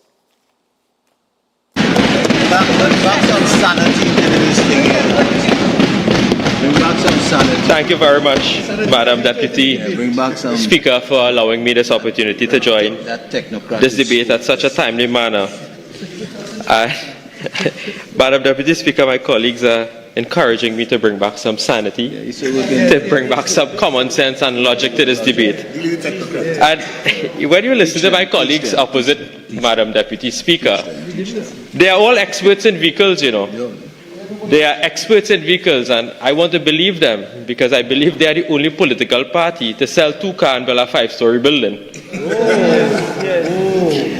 You see, when I listen to my colleague from Aruka, Lopino, I had to ask the Attorney General if he was a student of his, because he clearly did not understand the law, and I don't want to accuse him of being deliberate, but he misled this Parliament with respect to the interpretation of the bill before us. And I think it is my duty, Will it stand in order? Will it stand in order? Overrule. He is not imputing improper motive. He is just explaining what you said. Thank you very much, Madam Deputy Speaker. Madam Deputy Speaker, I'll go through the clauses of the bill to show where my colleague clearly had no understanding whatsoever of the law. You see, my colleague said that he was a technocrat at the Ministry of Works and Transport, and he worked so hard on all of this demerit points and this U-turn system and so on. And this is in 2017 that the Motor Vehicle Act was amended to include the demerit points and so on. He became a member of Parliament in 2020, and you know the former Prime Minister didn't even put him in that ministry. So it speaks for itself, right? It speaks for itself. But he said that the legislation is not workable. It is ridiculous and it is sloppy. Now, Madam Deputy Speaker, I want to take you to the substantive clause of this bill, which is Clause 6. Do you know Clause 6 mirrors identically what Section 81 of the Parent Law says? What? You know who passed the Parent Law? What? It is them who passed the Parent Law. So he is saying that everything that we have in this bill, which mirrors the Parent Act at Section 81, ain't making sense. Simple. It says, Madam Deputy Speaker, he went through the clauses. He said that, and I'll go back through it. He said it is not workable when you looked at subsection 2 and 3, which says that they will affix a fixed penalty notice to any part of the vehicle because a vagrant might pick it up. Madam Deputy Speaker, you know when you go to the substantive legislation at Section 81(2), it says that the constable may affix a fixed penalty notice to any part of the vehicle. So he didn't think about the vagrant when he advised the government to pass the law the last time, Madam Speaker. He then says it is draconian. It is not the rule of law. Because at subsection 3, the owner of a vehicle on which a fixed penalty warning was affixed under 2 shall be presumed to be the person liable for the traffic violation. You know, if you go back to the Parent Law that they passed at subsection 3, it says, the owner of a vehicle on which a fixed penalty notice was affixed under 2 shall be presumed to be the person liable for the traffic violation. It is the identical thing. So this is sheer hypocrisy when a member for Aruka Lopino will come here to say that the legislation is sloppy, it is unworkable, it is draconian, and this is the same law that they passed in 2017. And he couldn't see that? Is that the level of intellectual laziness that they are subjected to? But Madam Deputy Speaker, it is the licks that they got on Monday that have them buzzody. That licks wash away all the common sense from that side. That licks mash them up, Madam Deputy Speaker. And then the member for Diego Martin Northeast, who is not here right now, he said, it is absurd. Where did they get this 1 day, 24 hours notice from? That if you get the fixed penalty notice, according to the bill, at subsection 6, the fixed penalty warning, you have to send a duplicate of that fixed penalty warning to the licensing authority within 1 day. He said, I don't know where they get 1 day from. Who come up with 1 day? Where they get it from? Well, Madam Deputy Speaker, you know when you go in the parent law, that they passed in 2017, it used to be 3 days. You know in 2020 they amended the parent law to now bring it back to 1 day? Nah. Sir, I'm not them. You know, Madam Deputy Speaker, members of Parliament are paid or given an allocation for staff to help with research and things. Oh gosh, let someone help you all prepare for your contribution, man. And in fact, Parliament has given you an iPad with internet. Use it. Use it. And I'll tell you something, the laws of Trinidad and Tobago are all online. Use it. Use it. You see, Madam Deputy Speaker, when you listen to them, you will think that we come up with this law and it is we hate people and so on. But Madam Speaker, we are mirroring what is already in the existing law. We mirror it. We mirror it. So what's the problem? So they bring this 1 day? Yes, they brought the 1 day and now chastising us for putting a 1 day notice. But Madam Deputy Speaker, we have to look at the architect of the law. Currently, the law, if this bill is not passed, currently the law stands as, you have a vehicle, for example, without wipers. The police stops you, the law enforcement officer stops you, immediately you get a fixed penalty notice. Immediately. Yeah. What we are saying is no. Take a few days, sort out your business, and you have not a single cent to pay. What's wrong with that? What's wrong with that?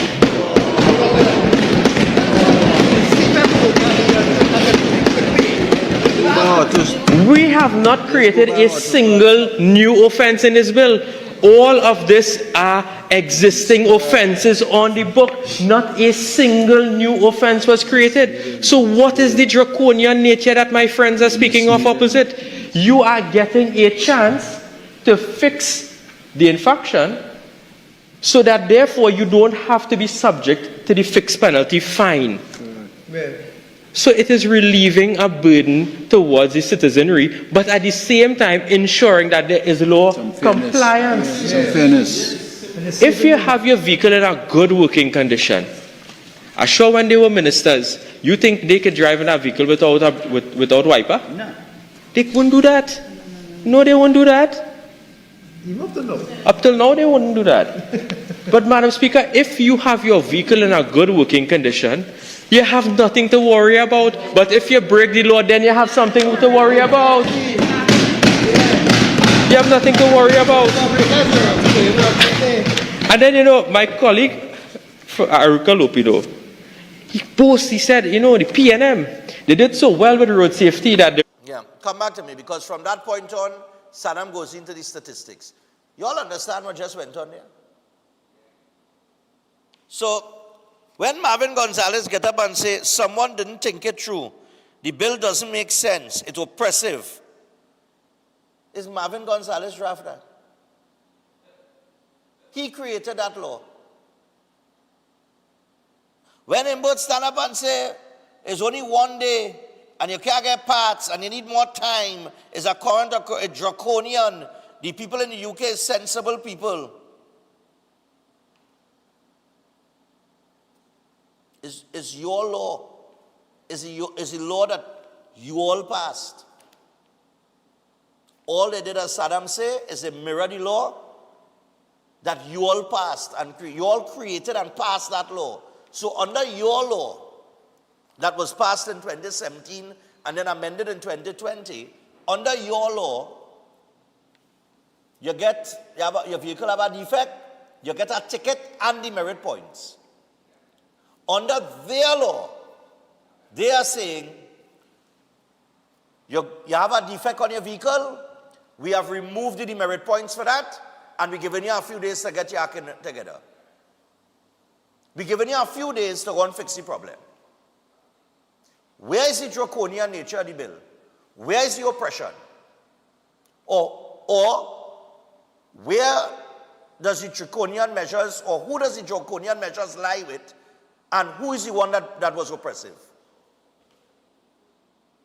So they create a law and come in the parliament now to criticize the law that they created, to sell it as a law that the current administration created, to label it as oppressive and draconian. But like I tell you, if you watch the 2 clips on social media with Marvin and Colm, well, oh God, the government draconian, the oppressive.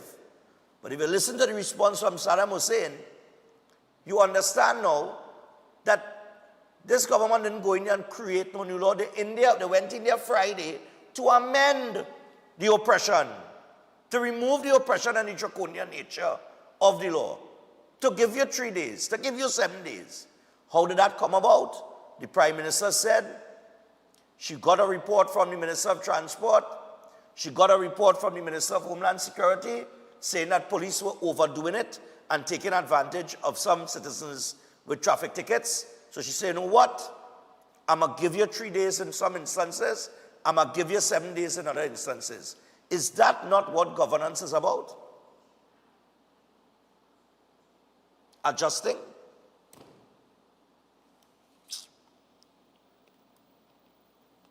Look, let me take a few.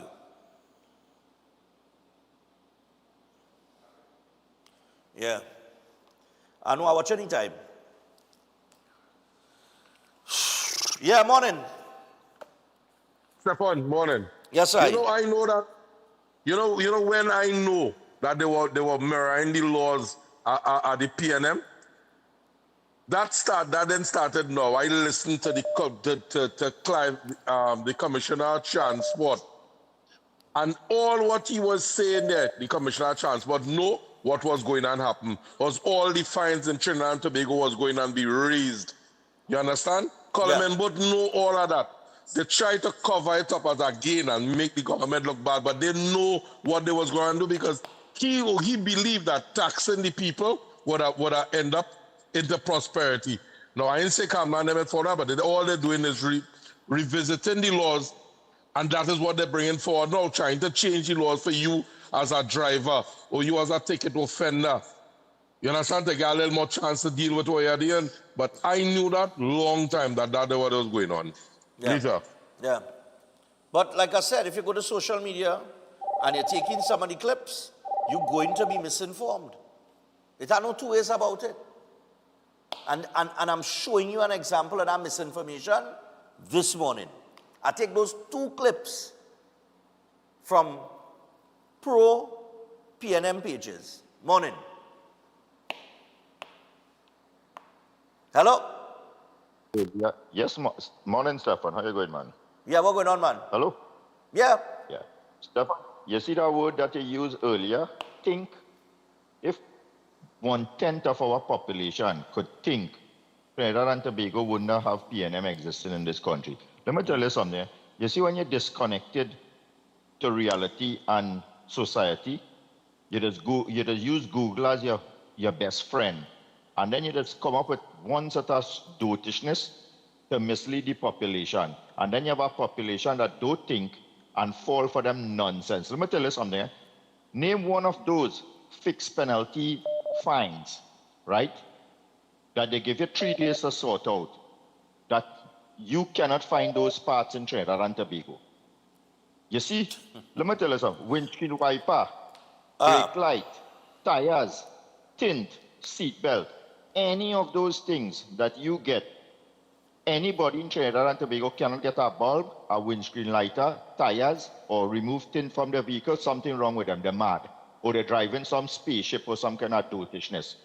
Any other thing that your car requires that you need more than 7 days to get, you have to go, that car not roadworthy. Is an engine you're looking for, or some is a bodywork you're doing in your vehicle. So this nonsense we're talking about, you can get a part. Which vehicle you can get a bulb? A 12-volt bulb in any parts place in Trinidad and Tobago. And he compared Trinidad to England and other parts of the world. Let me tell you something, the culture of owning vehicle is different in England and in Trinidad. You just deal with dealership in these countries, where if a defect happen to your vehicle, you take it to the dealership. No. England and things don't have bamboo and picks and all these kind of places with scrapyard and thing where you could go and find parts for vehicle where you've had 30 years and thing in Trinidad and Tobago. So that and all is a sort of nonsense this man talking. And it have a sort of idiot on social media using this kind of dotishness to propagate that stupidness where they feel that they're trying to bring down our government, we're trying to make a difference and better the place. Have a good morning, Stefan. Take care, no man, problem. later. Yeah. Like I say, I just only deal with facts. I don't come out here to pretend to deal with nothing else but. So when I notice certain things, I mean, and I went through and I listened to 20-something minutes of Saddam talking there. It's 20-something minutes I taking there. He went in after that to talk about the statistics and give the data. But we don't have time to run that data today. Morning. What's going on? That's not caller. What's going on here? That's not. Right. Yeah, go ahead. What's going on here? Morning, go ahead. Yeah. I agree with everything that guy just said concerning people, but I agree with everything that guy said, but I have a Nissan Civilian. My light got broken 2 days ago. And I cannot find that light nowhere. I went to the dealership, it is Massey tell me they don't have. I check all the scrappy island passports, I have to get one down from Japan. Right. Right? So it have some exceptions. Right. Thank you. Okay. Let me tell you what I think is going to happen there. You already have the Prime Minister who has said, listen, we're going to give you some time. We will revisit this. We will come in January. We will amend the law. All right. So, in essence, you have a Prime Minister that sit down. She might be very strict with certain things. Some things some of these things I might not agree with. I think she could be a little, more, a little less, But anyway, she said, okay, I hear in the public. All any time, we'll give all the time. Now, I think that if you end up in a situation where you cannot source the part, all that could be necessary is that you get a document stating that the part is not available. Right? If it's within a 3-day period or whatever. That document within itself forms evidence in the event that you have to challenge anything in court. Okay?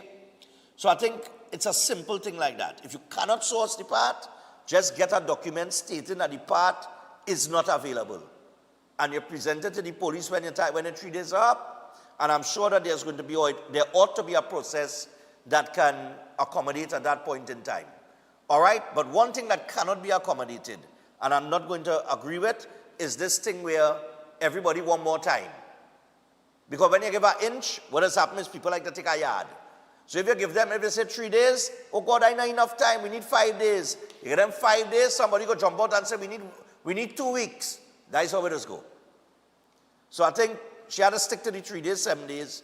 But in the event that you cannot get the part, there ought to be a measure that can be, oh God, not a measure, but there ought to be some sort of, oh God, what's the word I'm looking for, boy? Let me take this call here. Wait, if all you're calling me, there ought to be some sort of procedure that can accommodate you at that point in time. Case in point, just on the back of what the caller just said, right? I understand that if you have a Suzuki Vitara, I saw this circulating, and I saw somebody post it. If you have a Suzuki Vitara, and the bulb blow, your brake light bulb blow, or whatever, I understand that you cannot get the bulb. And that you have to buy the whole light. and the whole light is $3,500. Now, I do not know if the government is aware of things like this, but these are things that they ought to be aware of or made aware of, that there are certain types of vehicles where it could be quite costly to replace a bulb, right? So I understand that that is what happens with Suzuki, particularly the Vitara and them. I saw somebody post it. They said they have a Suzuki Vitara. They went to the dealer. They cannot get the bulb. They went to Suzuki themselves, or whoever is the agent. I don't know who else must be Suzuki, right? I know some of them must have the agents and whatever. But they went to them themselves, and they were told that you don't get the bulb to buy. You have to buy the whole thing, which could be quite costly, and somebody may not be able to afford that $3,500 at that present point in time. So I think that the government needs to be aware of that or informed of that, and accommodate towards that, right? But the other time there, I don't know what's going on with the phone line, because I know people calling, but for some reason or the other, the call's not coming through because a lot of people calling on the ordinary, normal now, and it blocking, it taking up the WhatsApp calls, but nevertheless. We had to go to the break. But the main point that I wanted to make this morning is that the opposition is stating a case in this bill that it is draconian and oppressive, and the law that they are talking about is the same law that they created and that this administration has mirrored. Make it make sense. Because you can't, on one hand in government, say anybody with a defect, demerit points with immediate effect, and fine them. It's all you laid our law, And then come back in opposition now to say that that law is oppressive and draconian, and people need time, because in the UK they give you 14 days, and ratira, and then you can't get up. So why, when you was drafting the law, when you was in government, why you didn't think of that? You understand? So thankfully, this government, they say, okay, we will amend that. Anyway, Edenites, as I go to the break here, and then we come back with the birthdays, let me remind you that Edenites Clinic is one of the most advanced state-of-the-art alternative clinics in the Caribbean. They offer a dynamic combination of life-changing treatments. These include prolozone therapy, halotherapy, colon hydrotherapy, oxygen baths, and more. You can also get consultation services at Edenites Clinic, and you can visit them at any one of their 2 locations in Trincity and Chaguanas. And you can call them on 640-8985 or 613-7571. You can also WhatsApp them on 493-9196. That is Edenites Clinic. We take a break and we come back with the birthdays very quickly.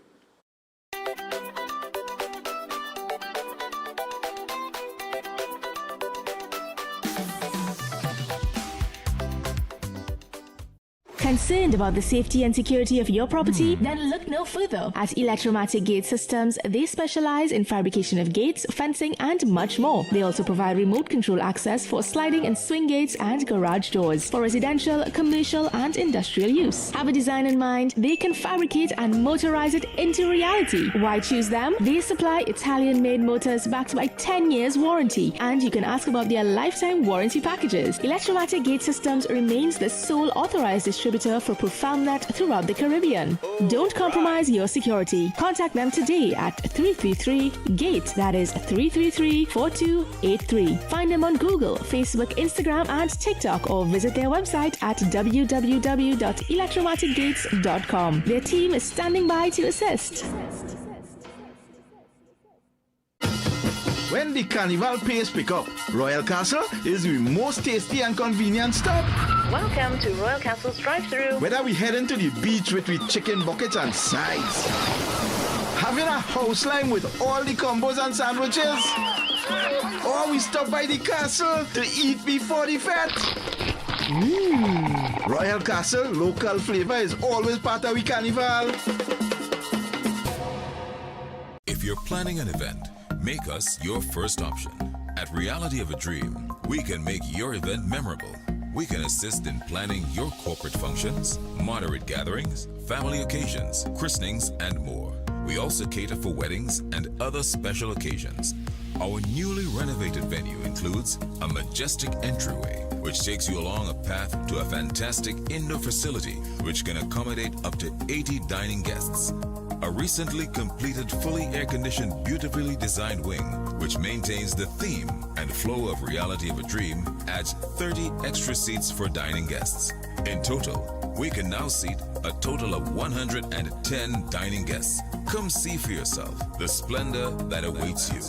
Walk along the path and make your way to the breathtaking, well-maintained swimming pool and gazebo, and also the entire grounds of Reality of a Dream. We've also updated the Dream Suite, which comes with all modern conveniences, where guests can enjoy the feeling of an exquisite retreat overlooking the entire area. Reality of a Dream caters to professional events. We provide secured parking for guests, so call us at 332-6880 and ask for Harriet, located at number 15 Moses Avenue, San Juan. Reality of a Dream, making dreams come true every day.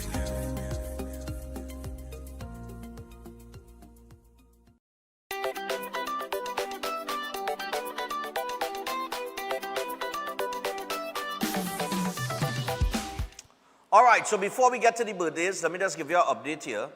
And I'll give you some other information too that was very valuable. Now, somebody who owns a Suzuki, they're saying that that is not so. You could get the bulbs in any parts place, and if the Suzuki company doesn't have this, if the Suzuki company does not have any spares, you could get the bulb in a parts place, right? But I've said, I saw it, somebody posted it, somebody who knew about Suzuki Vitara, they said that is what they were told, right? So they could have gotten wrong information because the supplier probably trying to for lack of a better term, whoever the supplier was or whoever they went to, probably tried to con them into spending $3,500 instead of replacing a bulb, which is cheaper, right?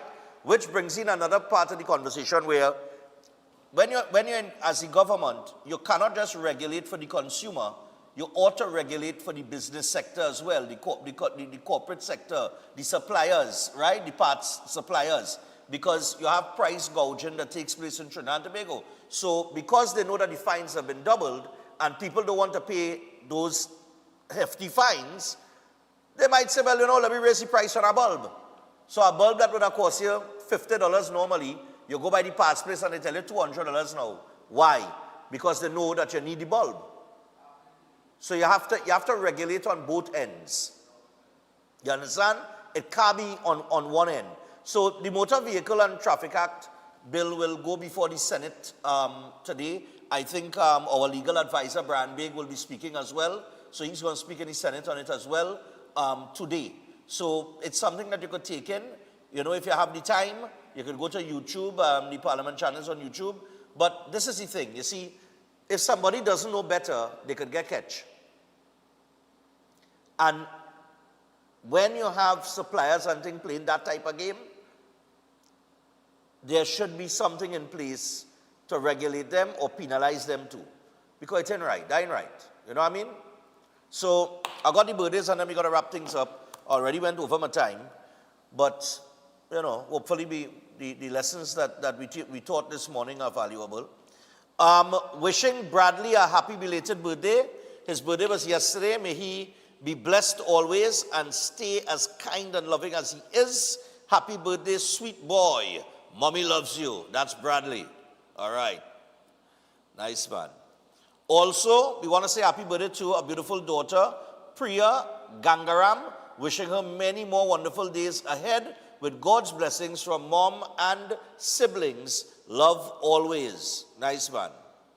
Priya Gangaram. Happy birthday. Also, happy 16th birthday going out to Nathan from your grandmother, grandfather, aunts, uncles, and cousins. Wishing you all the best. Nathan. What school you going there? Oh, nah, that is not, oh. Nah, St. George's is khaki pants. I see the shirt with the little monitor. I thought it was, yeah. Anyway, happy 44th birthday to Kimberly Donation, my cousin. That's Kimberly there with her husband and son, Donnie and Liam. Oh, yeah, Kimberly love our chocolate cake, you know, boy. G's and H's. Kimbers, happy birthday to you. Birthday greetings coming from Donnie, Liam, Greg, Ma, and all of your relatives. There's so many that we ain't going down the line to name all, right? All right, so happy birthday to you, Kimberly. Nice man, I'm a cousin. Also, another happy birthday to Kimberly. That's from Lana. You know, Lana must send things, but she didn't send no picture. Kimberly gonna be pissed off today. She gonna say, send a picture, that's the picture they said. Oh, good Lord. Happy birthday as well, going out to Vincent. The love of my life and my own little Spider-Man. Okay. Vince celebrated his 9th birthday on Sunday, the 18th of January, from Mom, Leah, and Dad, Birash. Also, Grandma, Sandy, and Orchid. Grandpas, Hemraj, and Jeffrey. Aunties, Jade, Runa, and Nai. Also, from great-grandparents, Grumps and Granny Barbara. They all love you to the sun and back. So happy birthday going out to Vincent. And finally, sending out heavenly birthday greetings to Irene, letting her know that we miss her very, very much, from her daughters Sharon, Pinky, Tasha, Usha, Reshma, and her only son doing her 8th grandchildren. Her 8 grandchildren and 10 great-grands. We love and miss her very much. All right, I think I got that correct, eh? All right. So I tell you what, that's it for today, people. We put it away. I went a little late today, but nevertheless, tomorrow is Wednesday. We're going to have Behind the Badge and Pastor John. So until tomorrow, people, have a great day. We are out. Good morning. Welcome to Breaking Dawn.